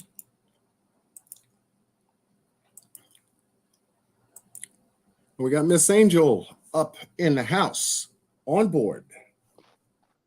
Hello, salute. Miss Angel, how are you? I am chilling, having a decent day, barbecued some things, and I am got me a fatso stomach from eating. So I'm gonna put it down, and now I'm starting to feel a little better. Okay. You got the itis kicking in half and half, 50-50? Yes, Is it 50-50? it's 50-50 right Okay. now, but I wanted to come on here and see what's going on with you. Well, So, thank you for being here. Thank you for jumping up, sharing your thoughts. And anybody else would like to hit that link, please do. yes. Please do. Wanted to give an update tonight on a couple of things. Not a whole lot because I can keep going, but just a couple of things. Give some major shout outs to some people that I'm working with. Done a fabulous job in putting out some of the most factual, to the point content, all up in your face content that a lot of people are enjoying based on our discussion, whether it be on Shanquella Robinson, Alicia Watts, Daniel Robinson, and so forth and so on. Cody Bigsby being another case, big one at that. Yeah, that David Robinson case, I was wondering about that, if he has ever found. And I know when you were covering No, it to the, before, you were, there was like weird stuff going on with the case. yeah, And I did not know that the person that his dad hired turncoated him like that. That was, how can a person do that? And someone's suffering, not knowing where their child is. yeah. That was also made available in the 128-page report in great detail as to the reason why that relationship dissolved the way it did. It's nowhere in the 54-page report because he was a part of the 54-page report when it was released. What? This 54 Keys is in the building. What's going on, John? I've been washing Hey. dishes and cooking and everything. I'm like, wait a minute now. Wait a minute. Wait a minute. But I just wanted to say this. Much love to you, Angel. Hey, Angel. Hey, hey. J Rod on point is in the building. Much love to brother J Rod on point. He's been covering the Idaho 4 the Idaho murder 4 case, as well as the Kylie Rodney case, the young lady that lost her life in Truckee by accidentally driving into the lake. What was it, accidental or was it intentional? You know, that case still has a lot of, ongoing questions as well. But brother J Rod, you're welcome, definitely. And I've dropped the link in the chat. I'll do it again. But yes, how have you been? I'm sorry I missed your live last night, 54. I didn't know you were going that late.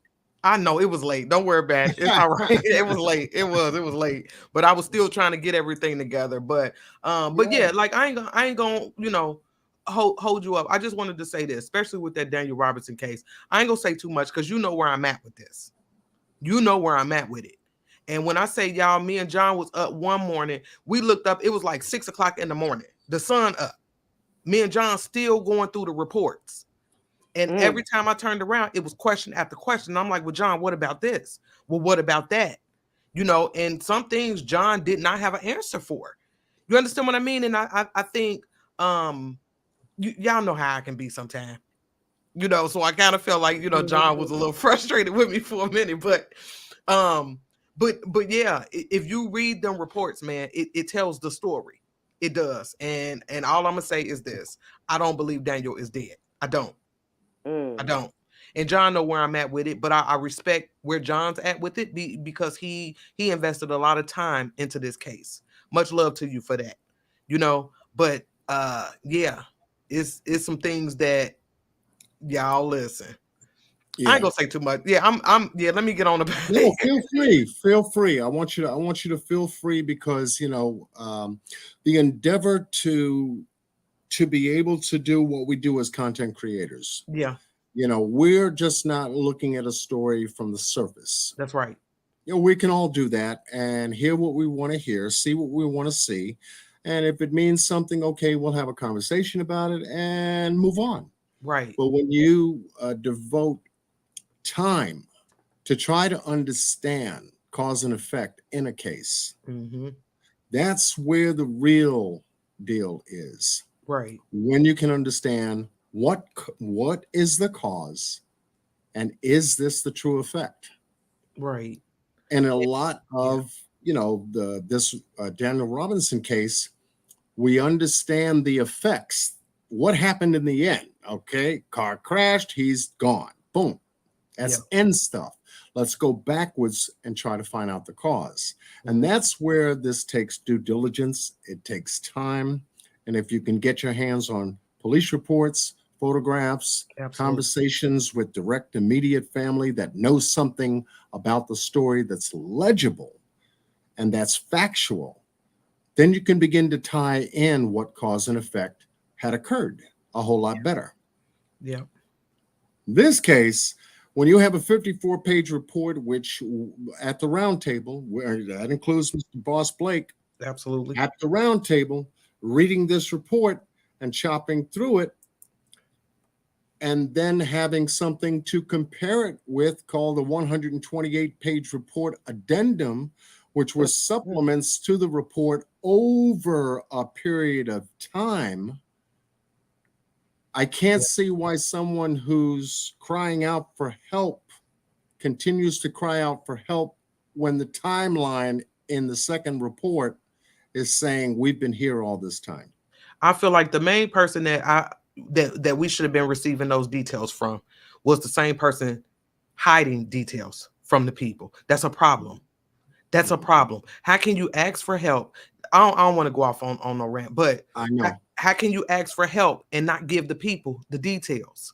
There were certain things that he didn't want us to know, and I'm just gonna leave that right there. It is what it is. But again, if you drop the link to those reports, I mean, if you really invested in this case, man, read the reports. It's in there. It's in there. You just got to understand what you're reading. And as long as you understand what you're reading, it's going to be a clear picture for you. I promise. I promise. I promise. Much better. Much better. My brother Boss is on panel. How you doing, man? What's going on, Boss? What's going on? What's going on, man? You said a mouthful. Trying to watch my mouth. You said a mouthful. Trying to watch my mouth, you know. That's when I seen you typing in the chat, I said, Yeah. Yeah, I mean, I wanted to say thank you to all three of you. You guys are crime artistes. I'm not just saying that to be saying it. You guys, I mean, I've been watching you guys for a long time. And you guys, I mean, from when you guys first started, and I mean, you guys got me stuck on true crime now because it's the intricacies that you guys go through to figure these cases out. And even the ones that are still unsolved, you guys are still covering it, and I thank you for that. You know, 54, I've been watching you, let's just say, since I was a little girl, you know. Right. I've watched everything you got, all three of you, and I'm just like, ooh, these guys are like, put them on the payroll. They will solve your case. I mean, I thank you and salute to all of you. Much love to you. Thank for you. the work you guys do individually as well as a collective. Right. That is very impressive. And I've always been fans of you guys, not fanatically, but true fan. Like, wow, and when I grow up, can I be like you? You know what I'm saying? Yeah, we just want the details. That's it. And I feel like if we can pull out the details and give it to the people, it's not about pushing a narrative or pushing our opinions onto people. It's giving you the details, and then whatever you take away from that, that's on you. Right.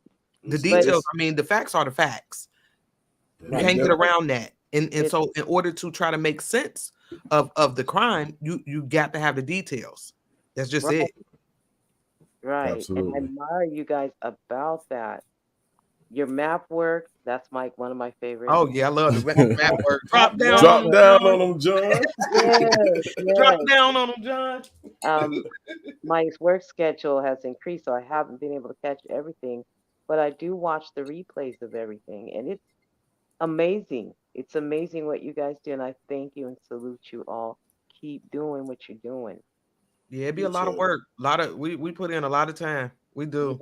Yeah, I We mean, from do. the Kanika Jenkins case all the way up to now. It's, Yeah. I mean, I love what you guys do, and please keep doing it. We need this. Yeah. You Yeah. know, every content creator is exceptional. You guys are a team that so far I don't know, man. Out of teams, man, you guys like rank. Yeah. And I'm not just saying that just to push you on. I'm serious. You guys put in the work. I love what you do, and thank you. Absolutely. Appreciate it.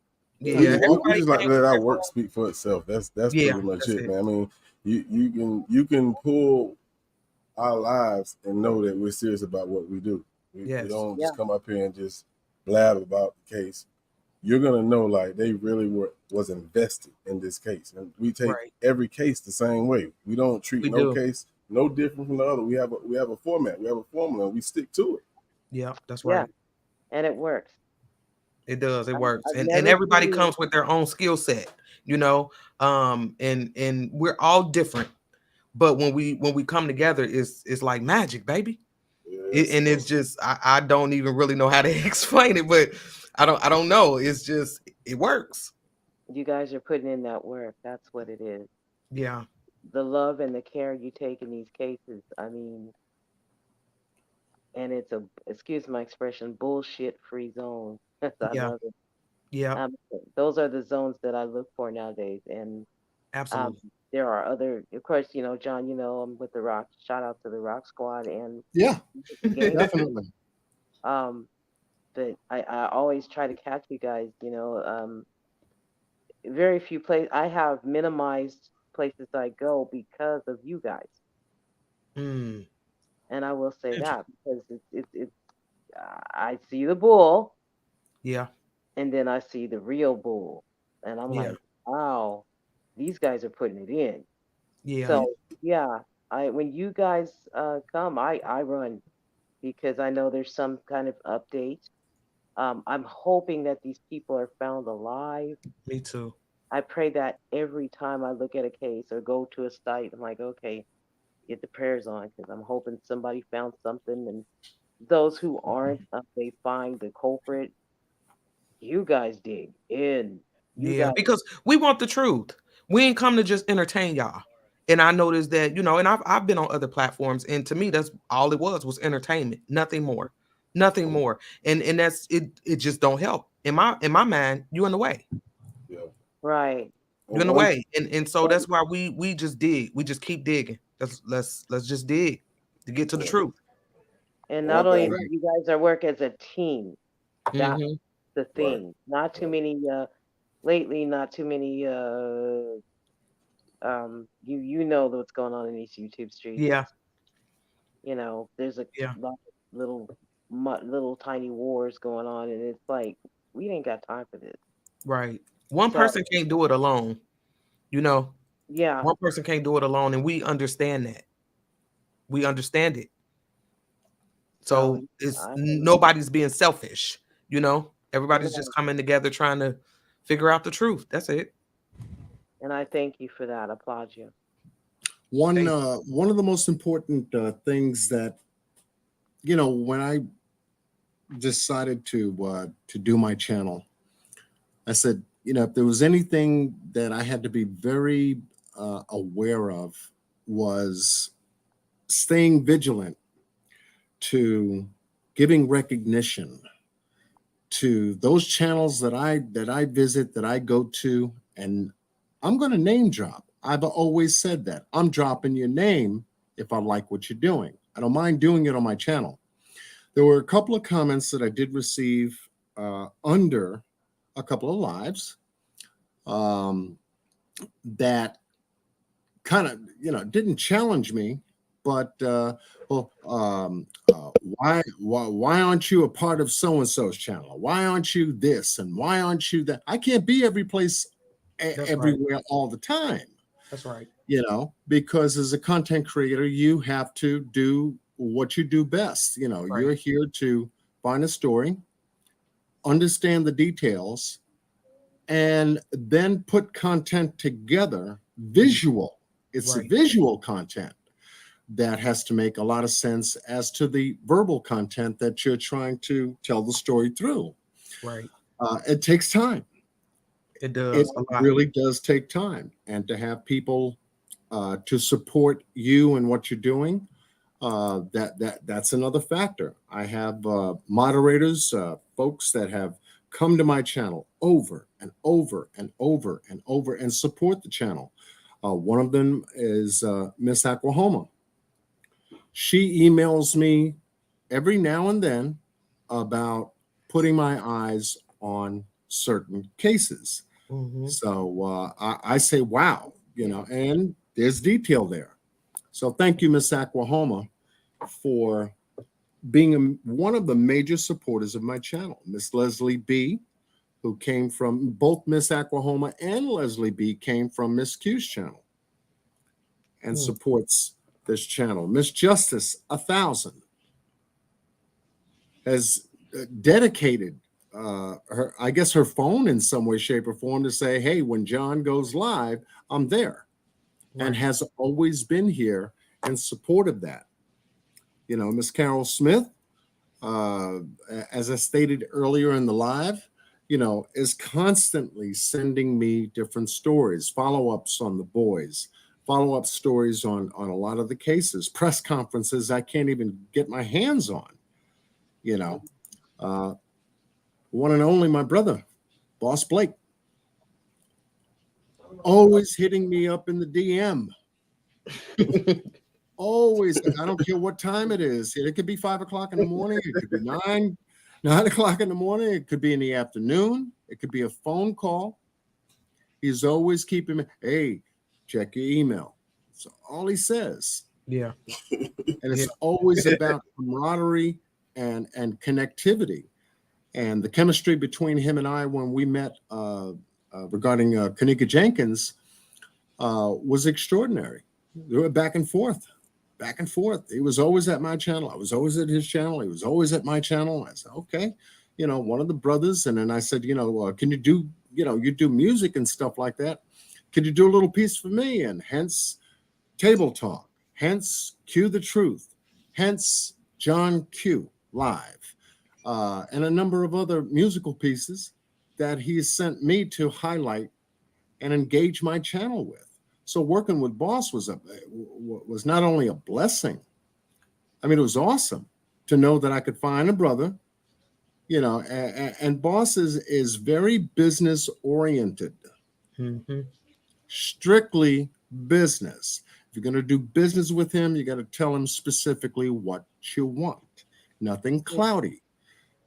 If you give him the reins, he's going to put together his creativity and deliver it like nothing else. Maybe some things you even forgot to include will show up, and it's like, oh man.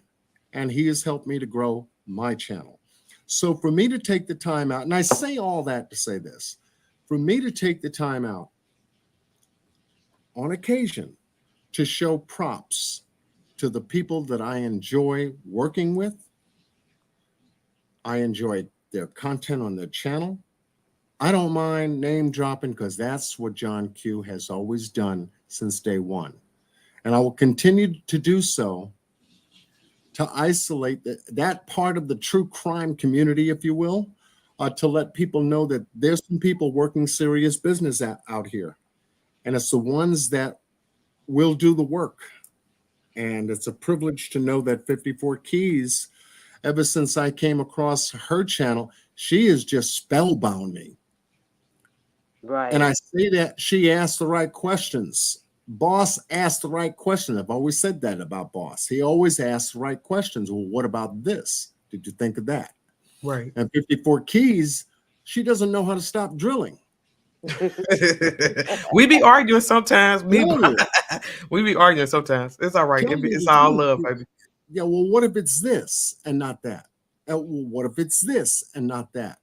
And we go into variables, and then we pick out the closest variable that comes to the best conclusion logically that makes sense. And then we can tie it all together, and then we pull back and take a look at it and say, oh, shit, this is it. This is it. And that's what we do. J-Rod is in the building. My brother Are you John there? Q, I had to pass by and show some love. Big shout out to everyone in the lobby. Thank you for being here. It's J on point. How you doing, John Q? I'm doing good.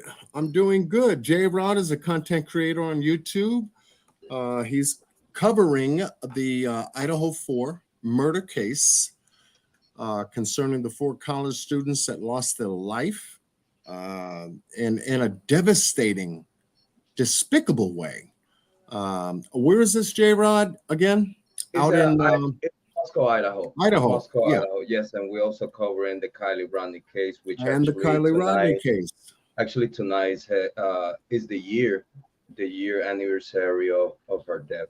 And I was about to go live, but I was like, oh, hold on, John Q is live. I gotta go on. Yeah, I gotta stop doing what I'm doing. I have to pay homage. I have to come and visit and say hi. Definitely. Yeah.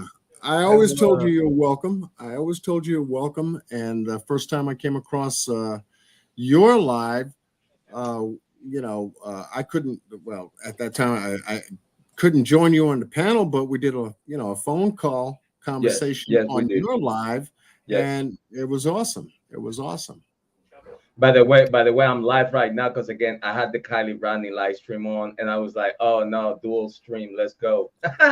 So I'm live right now on my live stream, and I'm here talking to you. I'm talking to the legend John Q. Big shout out to the panel. Yeah, The Godfather. that's how I feel. Oh wow. Miss Marley 13 is another supporter, major supporter of my channel. And to know that, there are some folks out there, there are some folks that have the chemistry to do this.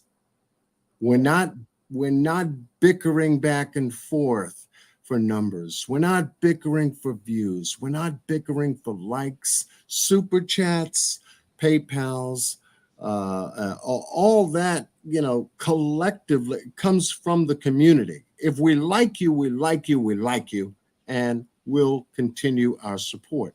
We don't like you, we move on, and that's cool. It's always been cool by me because you're not supposed to have all the numbers. You're supposed to have just yours. It's enough to go around. Yeah. You just build your audience. That's it.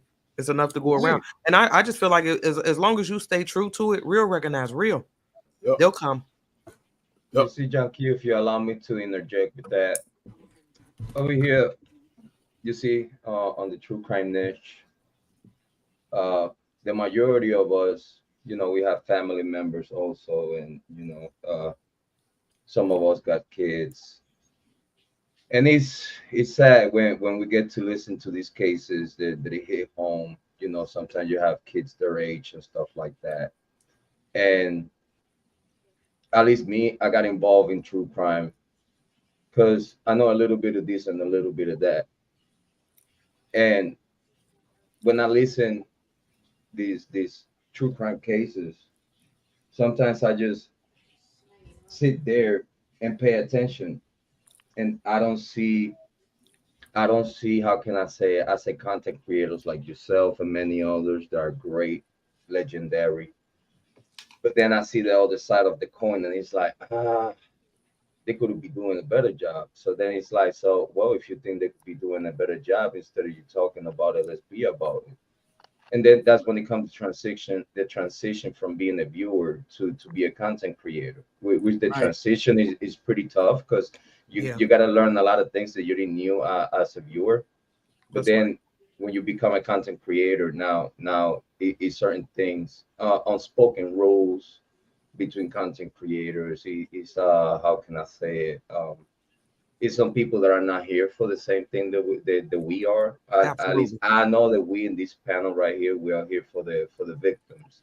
Mhm. We want them to give in a voice, and some of our voices are a little stronger, some of our voices are a little lower, but at the same time, our voices, we're not all the cup of tea of everyone. Um, but at the same time, I believe that we all have like a common purpose that is give the victims that voice that they don't have. Um, I get involved in the cases to the point that whatever, by the time I get a conclusion of what I think a case is going on, I go direct to the source. I go and talk to the PDs and stuff. You know what I mean? And I let them, not give him my download. Okay, just I know you might don't need me, but in case you need this information here, and I give him a download data for what I have gathered and whatnot, and I just leave it as that. You know, I Right. give him my first, last, all the information that they need about myself. They know that I'm a content creator and whatnot. So, and I also I remark the part of that I will be covering this case to them. So like that, if they go to my channel, they see that I'm covering the case and stuff like that. Right. So but yeah, it's more like to try to, some people call me a sleuther and sleuth and stuff like that. Thank you for the name and whatnot. But I'm just a concerned citizen. I'm just Right. someone that has a talent, and I think I could express myself pretty good. I'm Puerto Rican, so I have like the language barrier between it. No excuses. But at the same time, we try to give it our spice, our touch, our character, our persona, which we're not trying to offend no one with that. But at the same time, it's very important to listen some key pointers that we have, because we all as a community got key pointers from all these cases, and we all put them together. 1,000 minds think better than one. Two minds Absolutely. think better than one. So I believe that if the community stick together, there'll be so many greater things Mhm. at the end of the tunnel. And I thank you, John Q, for having me here and allowed me No, have a I little thank you. speech. I thank you for taking the time out to come over. I said, my house is your house, mi Gracias, casa, gracias. su casa, Sí, and vice señor. versa. And it's good to know that, you're alive now, Yes. simulcasting my live through your Yes. live. And it's Yes. wonderful for your people to know that, you are in contact with other content creators that are covering the stories that matter. Yes. You And I know, gotta say, in this case, a legendary content much love creator, to your chat. a Much true love to crime your chat. authority like John Q. I had to be here. It's mandatory. The syndicate recommended. You know what I'm saying? Right. Yeah. I Yeah. And had to be here. that's why I started tonight's live with a point of recognition. When I know that I put in some work, because one thing John Q does, and I have to say, I have to take a break from this kind of work. Yeah. Yeah. You have to take a break. Uh, you know, when you have your own family, your thoughts, your concerns about society, the news, things of that nature. Take a You toll being a on you. parent and a grandparent, you know, this stuff that we cover, these stories that we cover, you know, we have to pull back a little bit and get back to a certain point of our reality called our life too. Right. Yeah. Yes. Put Yes. things in check. Make sure that those questions that we ask on our lives gets placed in our real lives. Where you going? What time you gonna be there? Who you going with? All that stuff. Yeah. How long you gonna be? Is this an overnight thing or are you coming back? Type thing. Mhm. When you have children, it's a trigger. When you have your own to cover at home, you have your trigger as a parent. And so that which I reveal to you on my lives, this is who I am. I found that in Boss Blake because he's a parent. I found that in 54 Keys. She's a parent. I found that in a number J Rod is up here. Yeah. He's a parent. And a number of other content creators that are parents.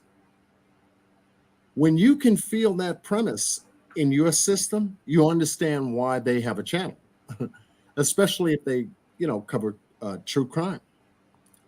And this is the stuff that makes us, not sleep very well Yeah. sometimes because of situations that happen. Alicia Watts, where is she? Yeah. Summer Wells, Where is she? A little over 2 years now missing. Daniel Robinson, where is he? Being a whole lot older than Summer Wells and younger than Alicia Watts. When you can begin to put the details together, like 54 Keys always emphatically says, and Bossman always questioning those details to fine tune those details to say, hey, if it don't make sense, leave it out. Yeah. And J-Rod, and the details you know, go ahead, brother. what you've done with the Kylie Rodney case, you know, with passion on your channel, and the Idaho 4 case with passion. Yeah, it gets pretty how can I say it can be pretty hectic touchy, sometimes, though, you know. So, you know, yeah, if you can take a break or get a break, you have to take one.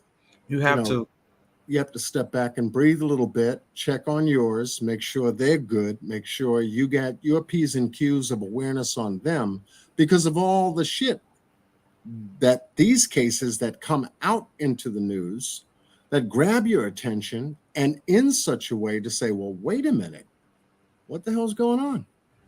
Right. You know, it is. Yeah. You have to take a break. I mean, mentally it can be draining. Yeah. So, because it's some nights, you know, we leave from backstage and I'm still up, you know, I'm still digging and I'm still researching and trying to figure out how does it all fit. Yeah, you have to. You know, and it's just, it can be a lot. I feel you on that, 54. Yeah, it can be a lot. Randy, you be going hard behind the scenes. Yeah, Randy, I was about to say, you know, you know, this met Randy and he started to send me emails, exchange numbers. Then we start talking and then exchange DMs.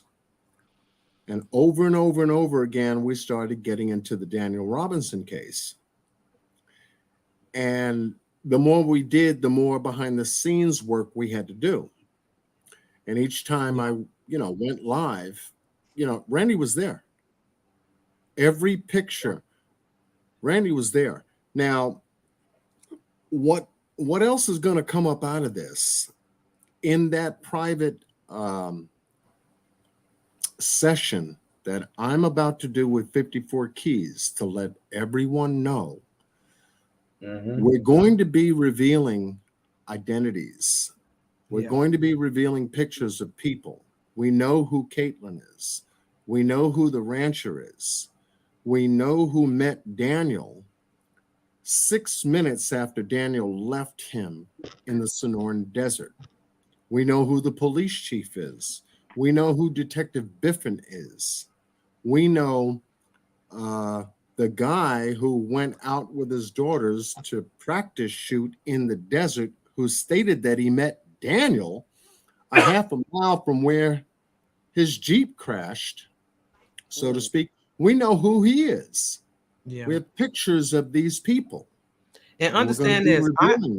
And I know, John, you went hard on that case, and I didn't know all the specifics, you know, but it wasn't until you sent me those reports. You know how I am about reports. When you sent me them reports, it was on. It was on after that, you know, and I mean, like I said, you went hard on that. You really did, you know, and it's always love seeing content creators who give a damn, you know, that's not out here for the wrong reasons. We care. You know, and I know, like, J-Rod, I just subscribed to your channel, so I know you're doing true crime over there. You know, bring the round table over there. We'll come and join you. Yeah. You know, That'd bring our people with us so we can, so we can is. discuss these cases, man. I mean, it's gonna take all of us, not just one or two of us, all of us. And I'd appreciate it very much. I'm with it. You just let us know when you're ready, and we're gonna be ready. That's it. I know that. You see, at least in my case, I get like very, very, very. Yeah, I got you. I get very, very in tune with things. Like I like to know what I don't know. Yeah. You know, and I'm very particular with that. Sometimes I'm like nosy, but guess what? Like when you try to find out, get to the bottom of this case, you have to be nosy. Yeah, you Absolutely. gotta like look through those rabbit holes to actually get to somewhere, and then you know get to conclusions. You know, we're not trying to like go too crazy, but we play a lot of devil's advocate. We like to stay unbiased, stay to the Right. facts. You know, so, yeah. I That's appreciate it, important. though. I can't wait to have y'all over on my show. That'll be so awesome. Yeah, I think it really would. I mean, like I said, and we're always up for that. You know, we've been discussing that behind the scenes. You know, just moving around, just joining other content creators. You know, it might not be a case. I might not have all the specifics, but I'll sit up there with you. I ain't stupid. You know, give me the details and Right, we'll figure it right, out. right. You know, we'll Right. figure it out. Yeah, it get very simplistic to the point, though. It gets very simplistic when you just listen to the details available, Mm-hmm. and you just go about it. You know. Oh, thank you so much. That was nice. Like that. I've been working on my page though, trying to like make it look decent. You know what I'm saying? Get a little spice. Yeah. And then just in taking a look at your page, J-Rod, that I have up here, you're live now, Yes, yes, sir. right? And you're showing me through the screen. Look. Yes. Right now, yeah. Oh, Yes. wow. You click Okay. on it. You see, I'm live right now. I got to get hip to that. I got to figure You out how to can- do it. You can actually see J-Rod live now, showing his screen of our live here tonight. Yeah, I'm doing some production over here. Doing some platform production. Oh, man. Okay. Okay. Wow. Yeah. And you can actually see this chat up here. Hello, chat. Oh my You're on John Q tonight. Hello, chat. Yeah. I got people here like appreciating the content. Wow. Absolutely. But if you want to subscribe to J-Rod, please do. You know, he's a growing channel. Thank you, guys. Thank you. You know, I remember when I had 2,000, a little over 2,000, subscribers, and Me too. you know, it's like, okay, am I going to last? But covering the Kanika Jenkins case and the Cash Gurnan case, and then looking into the independent cases that Boss was working on. And then the West case came around, and I mean, that really catapulted a lot of the work that I was doing. And I wanted to diversify. I just didn't want people to think I was just covering just one person, and that was it. Yeah. You know, I mean, and we've all been there. Just know Yeah. that, myself included, we've all been there. And my only advice to you is stay the course. Stay the course. Just keep going. You know, just keep going. Don't stop. Don't stop. They'll come. absolutely. Well, you got another subscriber in me. Well, Absolutely. yeah. I mean, and what Randy started doing was that every time I turned around, it'd come up Thank with you. a I new appreciate detail and a new detail. You know, just as J-Rod does on his, there's another detail, he goes live. There's another piece of information, he goes live. You know, and I wish I had the time to do, those lives like that. Me too. You know, Yeah. but Oh man, I don't sleep. yeah, I mean, it's incredible to keep you folks up to date, but at the same time too, Right. with the time constraints of certain content creators, we have to put our stuff together first Right. to make sense, Yeah. and we do that in a way, like I Balance. said, the chemistry and balance, right? Harmony is very important, and that's what you'll find at the round table. Yeah. And once again, for those that are just hearing about this for the first time tonight, the roundtable is on Miss 54 Keys' channel. Yeah. And J-Rod, you're more than welcome over there. More than welcome. Hey, You thank know, you, though. and it's I just, it's appreciate all it. about teamwork, man. it's all about teamwork, and I think some of these content creators have lost their way. But see, again, I got time though. I got plenty of time. You know what I mean? I got family, but I got plenty of time to work. So I got you though. Anything that I could help, I'll always be here. yeah, it's just all about teamwork, and coming together as a unit. What I don't care what case it is. Because I'm a parent, we're losing kids left and right. Yes, we are. Everybody that we're looking for has a mother and a father. Yep. And I'm glad you brought that up. We are losing children more so now than people lose their car keys or the damn cell phone. That's right. We're losing children, and they just don't stem from infancy. Right. With Randy brought up a topic that I'm looking to do a project with him regarding child trafficking. Mm. It's a heavy subject, and it's a deep one, and the rabbit hole goes into a lot of pockets. If you allow me to say, it's been like 100+ children missing in Cleveland. Mm. And it's not only here in the United States, South America, It's worldwide. North America, around the world. And I told Randy, I said, guess what? Put together an outline. How do you want to begin this? It's so big. It's so big, and we can go from one case story to another in the blink of an eye on this whole entire topic, and not really be able to do justice in just one live. You can't do it. I was about to say, you need more than one live. Yeah, it's going to be more than one. Yeah, you just can't do it. No. Make it a series, turn it into a series. So, in covering the cases that we do cover, we're looking at the same identity.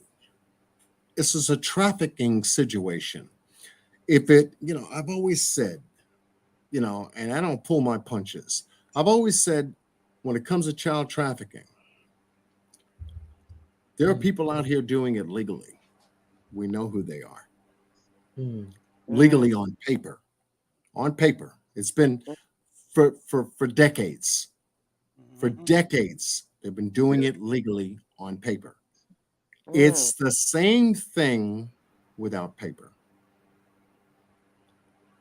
Interesting. Which makes it a $1 trillion market. That's worse than ever with the border open. It's $150 billion a year industry.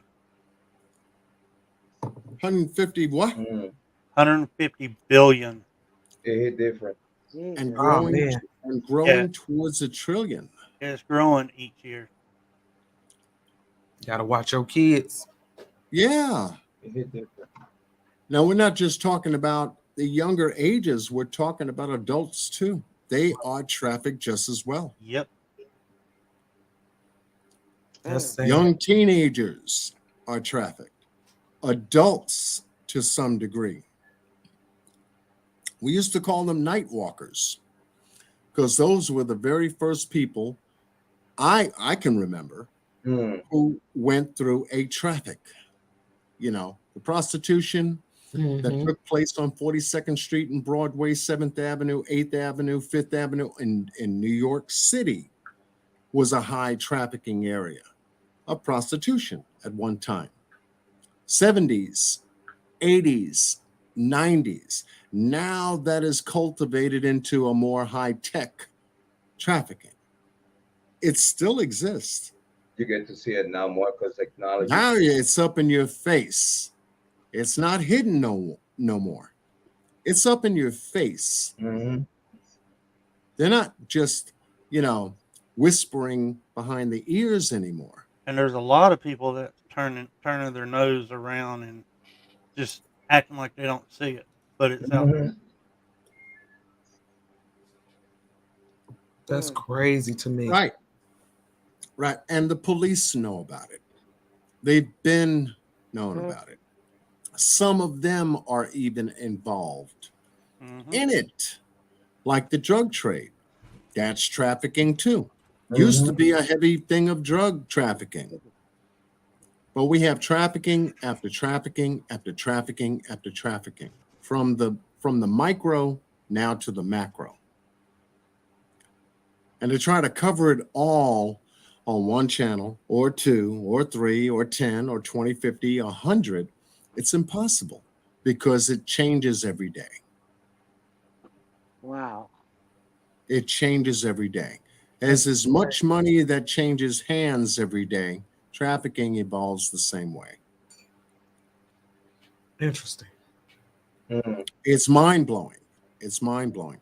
But once again, please subscribe to the folks that I mention here on my channel. I do so for an intentional reason, and it's that the stories that we are publishing on our channels mean the most to try to get the word out. It's exposure. Immediate exposure is the name of the game. We hope that Alicia Watts is found. We don't believe this is a rescue. It's more of a recovery. Right. As hard as that is for me to say, I don't like to say, recovery. I like to say rescue. Okay, they got to her in time. You know, what Carly Russell did was mind-blowing. Oh man, don't even get me started on that. 49 hours. This woman goes missing because she saw a toddler on a highway, 70 mile an hour highway, where she lived at night, coming home after work, after picking up food, goes missing. Now we find out in short order, and it took a little while, but in short order, it was a hoax. That's Her crazy. feelings got kind of messed up in there somewhere about something, and she needed somebody's attention. And when she got it, that's not the attention she was looking for. Right. Now she Right. got to pay for it. Yeah. Now she's got to pay for it. Meanwhile, you got a woman who goes missing, Alicia Watts, out of Charlotte, North Carolina, last seen on the 16th of July. 48 hours later, somebody is in her car at a DMV in an isolated area, not knowing or what he was doing. Right. Where is she? Yeah, To there's this people actually missing, you know, so we ain't got time to be playing with people who, you know, who's out messing here. around. Yeah, This we is ain't got time. legendary talk right here, though. This is a legendary talk conversation. Yeah. It was a waste of time. You know, we could have been doing something else. We could have devoted that energy to someone else's case who's actually missing. Right. Right. And that's what we do as content creators. I went super hard though on Shanquilla. I went super hard though. But Yeah. like I said 54, you never know the truth from a lie. Nowadays, you have to go with what you see, and then once you find out the truth, that's when you're like, you mean we went 2 days like this? Yeah. And Yep. it was a waste of time, you know? Yeah. She wasted our time. Her. Only to get attention. Her. Mhm. This young lady name is Carlene, right? Carlene. Yeah, Carly Russell. Yeah, I went. I did something about her too. I did something about her too. And it was all a lie. You have, let me grab this over here.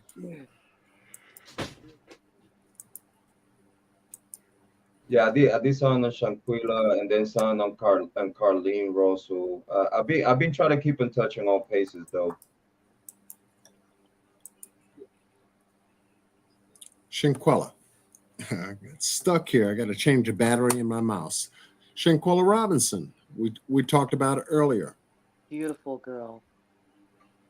25-year-old, went on vacation, Cabo, Mexico. Didn't come home. after a weekend, went with friends, so-called friends. They take a videotape of an assault that blew our minds, posted it on the internet, and came back. That's just sick. And the family is still looking for justice. Incredible. And as I said before, we're going to be getting into some additional details about the Daniel Robinson case because it needs to be addressed. Yeah.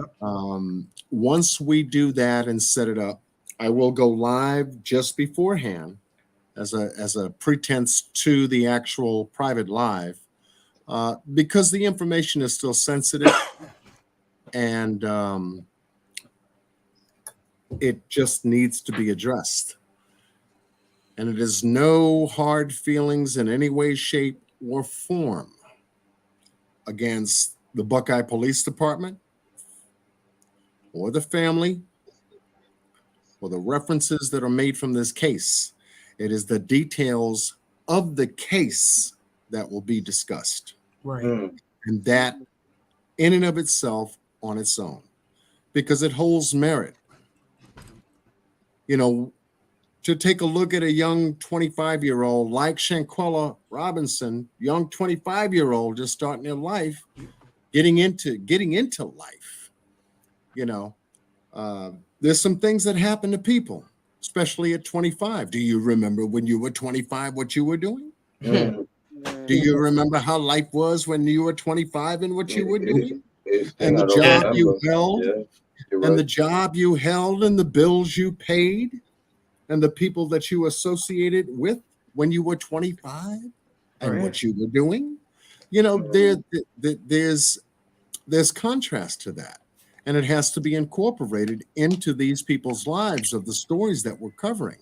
And one great thing that I'm very proud of is at the round table with the folks that, 54 Keys, Boss Blake, the people working behind the scenes, what we're able to pull together and bring together and present is the very best in bringing you back to the victim's age. You got to incorporate that because that holds a lot of the key as to where they are in life, like you once were when you were 25. Yeah. You know, but J-Rod, you're still live, right? Yes, I gotta say, I'm gonna step out. Thank you so much for having me. Yeah, I'm live right now. We're about to actually just sit back and watch a show with my audience, if you don't mind. No, that's okay. That's okay. Much love to your chat and you for coming by, dropping by, and spending some time with us. Again, John, you have my phone number. Get at me whenever you get the opportunity. It's a lot of things to talk about. Just whenever you get a second, I appreciate it. Right. And if there's anything that you need from the roundtable, we can take a look. We can take a look at what you're working at and working on. Bring you behind the scenes and set up something special for your channel. And the same thing vice versa, though. If you have something that y'all need my talent, that we'll get into it. We appreciate you. Love it. All right, my brother. So I'm a step back. Thank you so much. I appreciate the panel. Thank you so much, the moderators, this chat. Y'all are amazing. Great community. Round of applause for y'all. And we're gonna be here in J-Round Point watching your show. All right, sounds good, man. Thank you so much, man. I appreciate you, brother. Much love to you, J-Rod. Have a good day. Bye-bye. Go lo suave. Oh, man. Yeah. I mean, this is great. This is really great. But like I said before, when you can put a work team together, when you can have a focus and you have an objective of that focus, and then put the chemistry that will work that focus into play, you can get some great information. And I'm very proud to know that Randy has been a major part of my success on my channel covering the Daniel Robinson case. Miss 54 Keys has been a pinnacle point and bringing awareness not only to her channel, but some people that love to hang out with her on her channel or my channel. Yeah. And once again, you have Boss Blake bringing pinpoints, backups, and follow-ups on his channel, Community Crime Network, on Yeah. his channel. That's where we're just starting to grow. We haven't even scratched the surface yet. We're just still like, okay, we can put this piece in. How does that work? And we're still in the chemistry lab putting this together, but it's working though. Yep. Slowly but surely. It is working. That's right. And for you and your time, Miss 54 Keys, to I mean, just go the way you go. You go like Randy, damn. Sometimes, especially when you're looking for the facts, y'all don't sleep. Yeah, John will tell you, I've stayed up till 5, 6, 7 o'clock in the morning. Yep. Comes with the territory. Yep. Comes with the territory. And it's important. You got to put in that work. You got to. John will say, well, it's about time for me to get out of here and go lay down. I'm like, hang on now. We got, just give me one more hour. One more hour. Right. That's right. Yeah, but Randy, the sun is coming up. Yeah. But just one more piece. Wait a minute. Hang I want on. you to take a look at this. I just found something. Yeah, I just found something. When Randy says I just found something, you get It means something. Yeah, when he say that, it means something. That's what I've learned. Yeah. He starts pushing through, and you hang on, and guess what? He delivers. Yeah. He delivers. Sure. So when I do go about doing that pre-live to the private session live on 54 Keys' channel, there is no caveat. This is not a grab. Be a member there, because it's a different community, and you'll find that out as soon as you get there. Yeah, because it's a community that has more diversification and variety of conversation than any place else that I've been. And 54 is always saying, John, you going to be you coming to the smoke session? I said, oh, okay. Well, I don't necessarily smoke but just hang out. Just hang out. Just hang out. Don't worry about it. And it's beautiful. Yeah, my smoke sisters be looking for you, John. They be looking for you something. Yeah, and it's like, oh, his voice and this, that, where that nigga at, and it's like, okay. I told you my aunt that was her first time at the round table. She was like, where is John at? She was like, he live here? I'm like, nah, he don't live here. She like, he married. Girl, go sit down. John don't want you. She was like, he can talk to me all day. I'm like, girl, you here for the wrong reasons. Yeah. It ain't nothing but love, though. It is. It is. And because, I decided to do that now, only because we're going into another season. Summer is just creeping to a close. Yeah. Kanika. Oh, I'm sorry. Go ahead, John. Yeah. And we're getting into another season where, and you brought it up, 54, Kanika. Yep. 6-year Her anniversary. story now takes a turn into another year. Full year. She went missing at a hotel in Rosemont, Illinois. Crown Plaza Hotel, somebody's birthday. Oh, hanging out with what? Friends. Mm-hmm. Decided to go with what? Friends. Didn't come back home. Everybody else made it home but her. That's right. 21 hours later, according to the timeline that the Rosemont Police Department gave us, 21 hours later, she was found in an industrial freezer in the back of the hotel on the main floor, caught on video surveillance camera. And I opened tonight's live up with part of that footage that came from 54 Keys' channel regarding that incident. Yeah, it was a rough 2 years. I think for 2 years I probably didn't sleep. I Yeah, mean, for it 2 was years, 17, 18, 19. Yeah, we were yeah, running on more than four yeah, yeah, on that case, looking for a turn. And there are some content creators out there still on this case exclusively looking for the turn. right, When no new information other than that was put out by the Rosemont Public Safety Department on their website covering the Kanika Jenkins death investigation had posted. They posted video surveillance footage. They posted mhm, pictures. They posted police reports.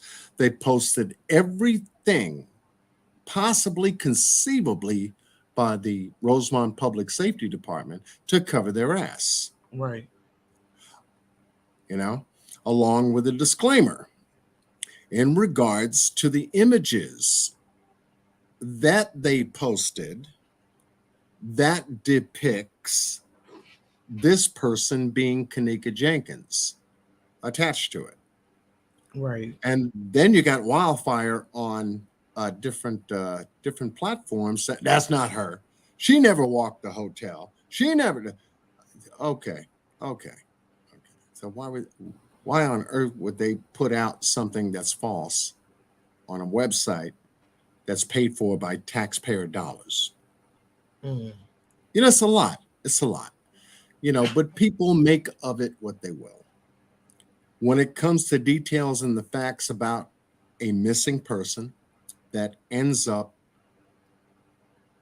passed or ends up dead into a death investigation, and you can get the details as to how the police responded, what interviews they did, who was involved, and all sorts of things in a timeline that you can only try to make sense out of. Kanika Jenkins' case is one of them. mm-hmm. Timeline was big in Absolutely. that case, which I mean, it is in any Yeah. case. Timeline is huge, but that case, I mean, that was different. It was different, and it was just trying to piece all everything together, and it was hard because it was so many moving pieces and moving parts to it, and even John, you went hard on that case, just trying to pull out the details. And like you said, there's some people out here now that are still covering the case. I salute them. I do. And I believe my channel was built off of Kanika. So I will never forget her ever. Because I Oh, came yeah. out here and that was my very first case. Because what I noticed was that there were content creators not coming together. And I'm like, if y'all just put the pieces together, y'all finding the pieces, just put them together. Come together as a unit, and then it just got messy. And I don't know. I don't know. Yeah, it's a hard one, but one that's still working its way through up until today. It's a civil case that's Yeah. still ongoing for Teresa Martin regarding her daughter that lost her life between September 9th and the 10th of 2017. Yeah.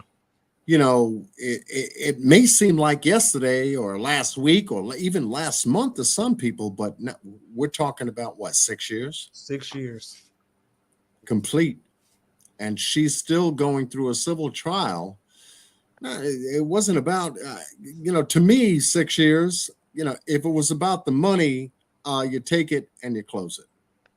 This is about truth. Right. To a parent that wants to know what happened to her daughter in a 4-star, 4.5-star establishment called the Hotel Crown Plaza in a vicinity no more than what the county was about 4,500 people living in this area called Rosemont, where she went to a birthday party and lost her life shortly thereafter arriving. Yep, she never made it home. Never made it home. Suspicions about the friends having something to do with it. Some of the party goers have something to do with it. That never melded out from the Rosemont Police Department. All they did was do take interviews, do non-custodial narratives, and post them. That's all they did. That's it. So then they kind of left it up to the people to figure it out. That's why they posted it on their public safety website on the internet. Y'all figure it out. We did our job. We did the interviews y'all wanted us to do. We talked to everybody we could find. And there were some people that they didn't find that were there at the party. Who was it? Oh, man. And don't forget, some of the key players we lost. Some of the key players, you know, within these 6 years are no longer with us. Are no longer with us. You know, the Uber driver, you know, going in and out of the hotel during the course of the party. Cece. There you go. Yep, I call her the Uber driver. I call her the Uber driver, right? You know, my feelings, you know, was about a party that showed up at about 11:30. It was a party of four dudes, and this guy named Mike, Killer, Neff, Neff's cousin or whatever. Yeah. Yeah. You know, I was okay, going to the party earlier than when Kanika got there. Yeah. And I said, okay, you know, now, you know, they got some, you know, conversation going on in a room, and you hear the words "help me," that spawned on that case on the internet and fueled everybody to try to want to find out what the hell was going on at that birthday party. That was a tape for me. Yeah. Somebody posted that on their YouTube, and I don't know if you can hear it, folks, but listen to the word, and you heard "help me" ring out, and they played it again and again and again. I said, yeah, I do hear "help me." What's going on? Are they doing something to somebody? And that's what drew me. Yeah. Yeah. Something went terribly wrong, you know, and it's, you know, we're 6 years in, there's no arrest, you know, and I don't get it. I really don't. You know, and I pray she get justice too. You know, I'm waiting. We're all waiting for that.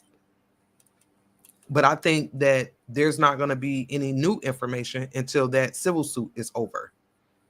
And I know some people don't even believe that there is even a civil suit in place, but there is. And I told John and them, I said, man, listen, when that civil suit over, I think we're going to have some more details. And until then, we got to wait. We just got to wait. Yeah, there's certain cases you have to wait for, like, you know, the Alicia Watts case. Right now, we got to wait. Yeah, got to wait. As it's, you know, progressing, and there is progress being made so far, but it was sad to hear about what happened. I think Boss had sent me a DM. I'm sure he did you, in regards to the shell casing. Yeah, not the shell casing to that case, but the other case where the young lady lost her life. Oh Lord, Tyra, you did a live on her. Who, me? Yeah. Oh, Tyra Crosby. Right, Tyra Crosby. You know, I mean, that case. Yeah. That was kind of wild. It was. It really was. You know, but like in all cases, you know, we got to wait on more details to come out. I don't, you know, if there's nothing else to give, then it seems it get to a point where you're just entertaining the people. I don't want to do that. I don't want to do that. I want to give you the details and I want to move on. Now, if new details come out, we'll jump on it, just like how we are at the round table, you know, but like Joanne said, it's only a handful of people reporting the truth. You have to have the truth. If you're genuinely wanting to know what happened, you have to get the truth, not the rumors, not the gossip, but the truth, the facts. And some of us pride ourselves on giving those facts. You know, John Q, you included. We want the facts, man. That's right. You know, even to find out that that there was a gun shell casing that was found in front of Dunmore's house. I'm like, whoa. Yeah, that blew me away too. A 9mm gunshot came. Wait a minute. Yeah. You know, there was no reported gunshots right during the course of the investigation, but you know, what is a bullet casing doing out in front of his house? You have to think about it. Did something happen out there? Did somebody hear something that they're not saying they heard about what was going on at a particular time? Whether it be after 6 a.m. that morning. Yeah. You know, hence we get to Tuesday, or something that happened that night or that afternoon on that Sunday. There's a 48-hour time gap as to the events as to where Alicia was. And like I said, I stand on this. I believe she was gone on Sunday. I believe she was no longer with us on Sunday evening. I stand on that. Stand on it. You know, but it's just another one of those cases where, you know, we had to try to figure it out, try to wrap our mind around the details. And when I say I was sending, every time I looked up, I was sending Randy another name. We would be backstage and another name would pop up. I email Randy, like, Randy, I got another one for you. Yeah, and Randy, thank you so much for looking up the names. You know, when we did the same thing with Daniel Robinson, I mean, we got it. We got it. Like I said, that session that we're about to do is going to give you faces to the names that have only been in the news and the reports. Yeah, me You'll and be John, able to we went tie hard on that. a lot on that. Yeah. And when we do it, Randy, I'll send you the link so you can join us back there. Yeah. Yeah. Randy's got to be a part of it because there was a lot of the 128-page report Randy had isolated and brought to my attention, especially about the conversation. Yeah, I went through that report like 2 or 3 different times. Yeah. Yeah. Especially about that conversation. And that's what struck me. I mean, it literally knocked me out of my chair. And I said, well, you know something? I got the report. I'm going to bring it to the round table. And we did 1, 2, at least 3 sessions, with the third session being the longest, because 54 Keys and I stayed up until about 6 a.m. that morning. Yeah. And we delved through the text messages that Caitlin had sent. We found some inconsistencies, not only in that, but there were a lot pertaining to the details that were never given, that should have been given, but never given. And that's what pulled me again. I said, well, why isn't this being discussed? Yeah. And then I started cussing. Yeah, because if the report is out here, you can't try to contradict to say you're not getting help when you have been. Police have to make that report. That report goes to the hierarchy above it, which goes to the funding mechanism for the state regarding it. They're not going to put out some bullshit. Right. Yeah, that's right. They got to keep things intact. If they're moving people around, especially going into other states, California being one of them, Arizona being another one, Mexico being another, New Mexico, excuse me, being another, other places, and yet that's not in the body of where we are now. Why isn't it? You know? Right. Yeah. It's hard.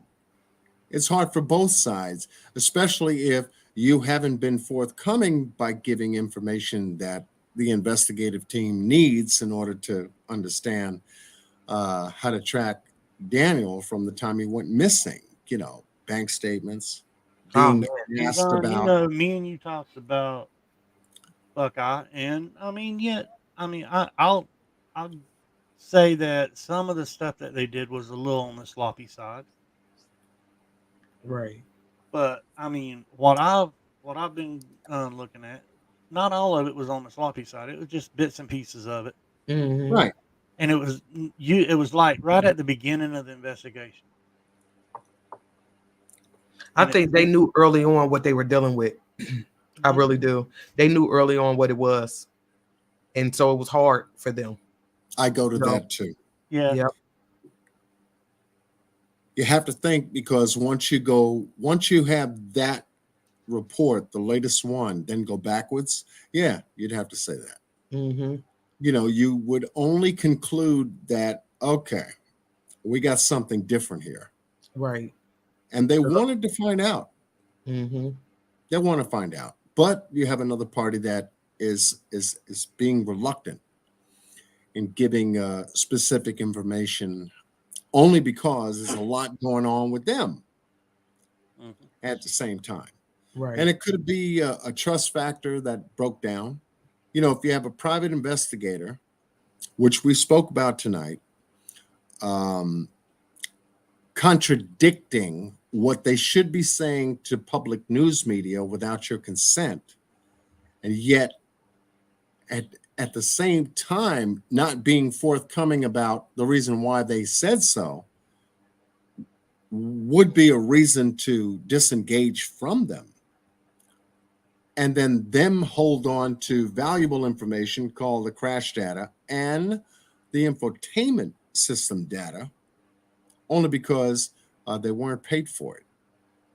They weren't paid for any of that information. They weren't paid for any of that work. It was all based on pro bono work as it began. But things shifted, things changed. Time was not their best friend. Right. Then when things are not given up to move things forward, you have to question that too. Yeah. And that's what we did. Yep. That's what we did. I'm going to close this session out. We're at 2:59. I said I was only going to be here for a little bit, but you know, John Q does a live. When I go live, I go live, right? It's like that. I appreciate you. Yeah, no, I appreciate you taking the time out of your busy, weekend schedule to join us. Mr. Boss Blake, love you, love you, love you. Oh yeah, much love. The man is on fire with what he's got.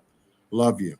And Randy, impeccably. You know how my love goes for you. Oh yeah. Vice versa. Yeah, definitely.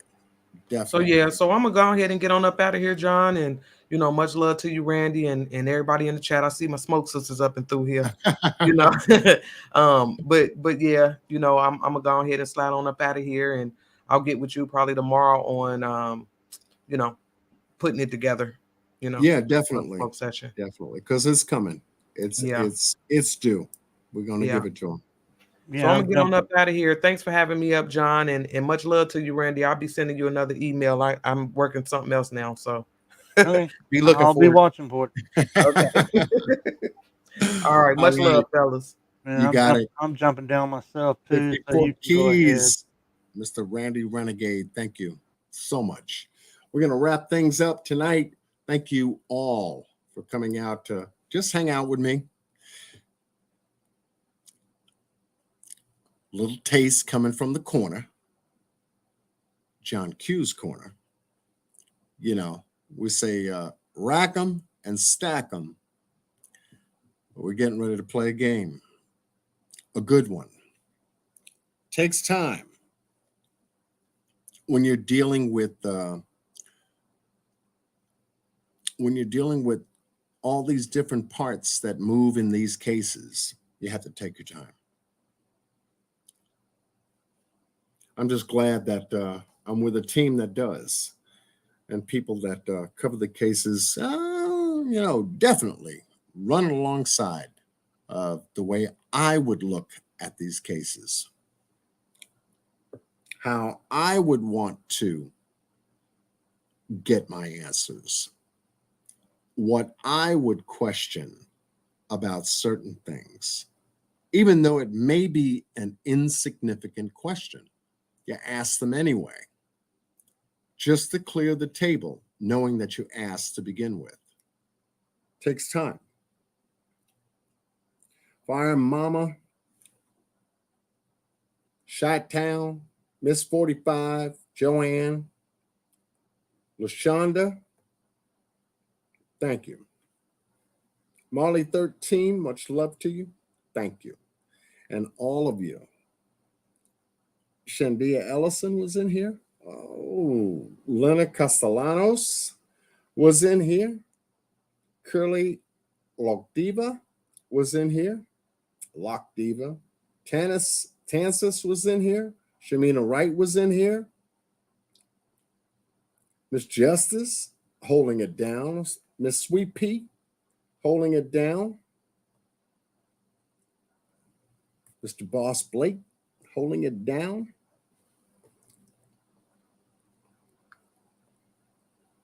Oh man, the names just keep rolling. All of you. J Rod on Point, thank you so much for joining tonight's panel. When I go live, like I said, I'm not on here every day. It's only when I have something to say. And my goodness, we get a nice, quiet, safe zone chat room that, knows where everyone's going.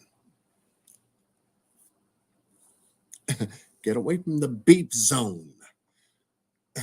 All that, the noise, the other stuff, And my heartfelt shout out, Shot Town, my love.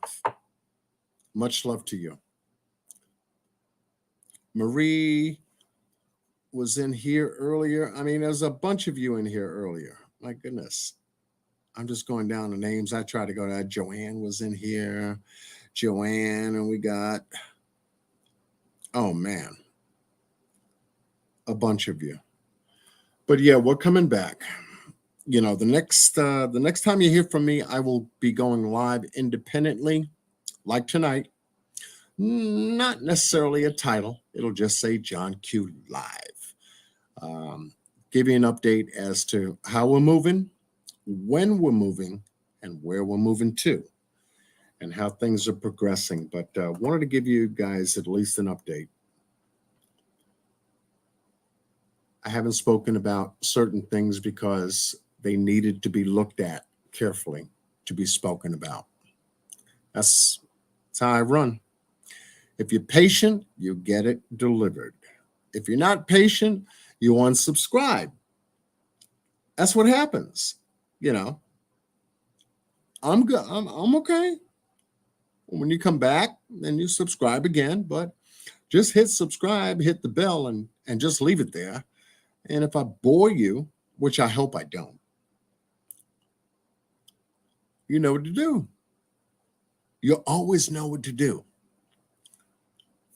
But if you can come back live more frequent, I'd be here more frequently. I know you will, as you always have. You supported my channel for, we're going on 5 years. 5 years. And I like my channel growth. It's slow. It's good. I don't like to boom, boom, boom, boom. It's like breaking boundaries. And it's like, okay. I like slow and steady. Know why? Because it lasts longer. I like things that are good to last longer. Don't you?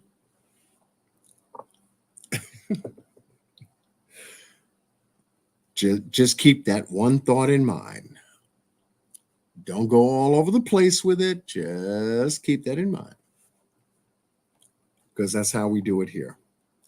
With that said, much love to all of you. I don't know what I'm going to come out of here with, but I will try to see if I can find something relatively. If my mouse would work, I know I got to change batteries now. Not working too good. Okay. But yeah, thank you for joining me tonight. I'll come back to you real soon this week. Hopefully we'll have that timeline tied down with Miss 54 Keys and Mr. Boss Blake and Randy the Renegade in regards to doing that special live. Because when we do it, we're going to run the whole gamut and give you the details. Because once that's done, then I think I'm just going to move on and just wait for new developments from that point. Other than that, we got other cases, other stories to get to. We are getting to them as quickly as they come in. Putting together the information, it does require time, but with the roundtable and folks that back the roundtable, that come in with the information, we can go in a heartbeat now. We can go in a heartbeat. So with that said, much love to you. I'll see you next time. Be well and stay blessed with Godspeed. Thank you to all my supporters and contributors that hold the channel down. Been always a God blessing to me. Always brings me back too. I have to come back. Got to tell you what's new. Take care. All the way from New York City. He really doesn't need an introduction. He's worked on several cases like the Orrin and Orson West case, the Summer Wells case, the Micaiah Bryant case. He's also known for the hard work and dedication he put in to the Kanika Jenkins case. Ladies and gentlemen, I bring to you Mr.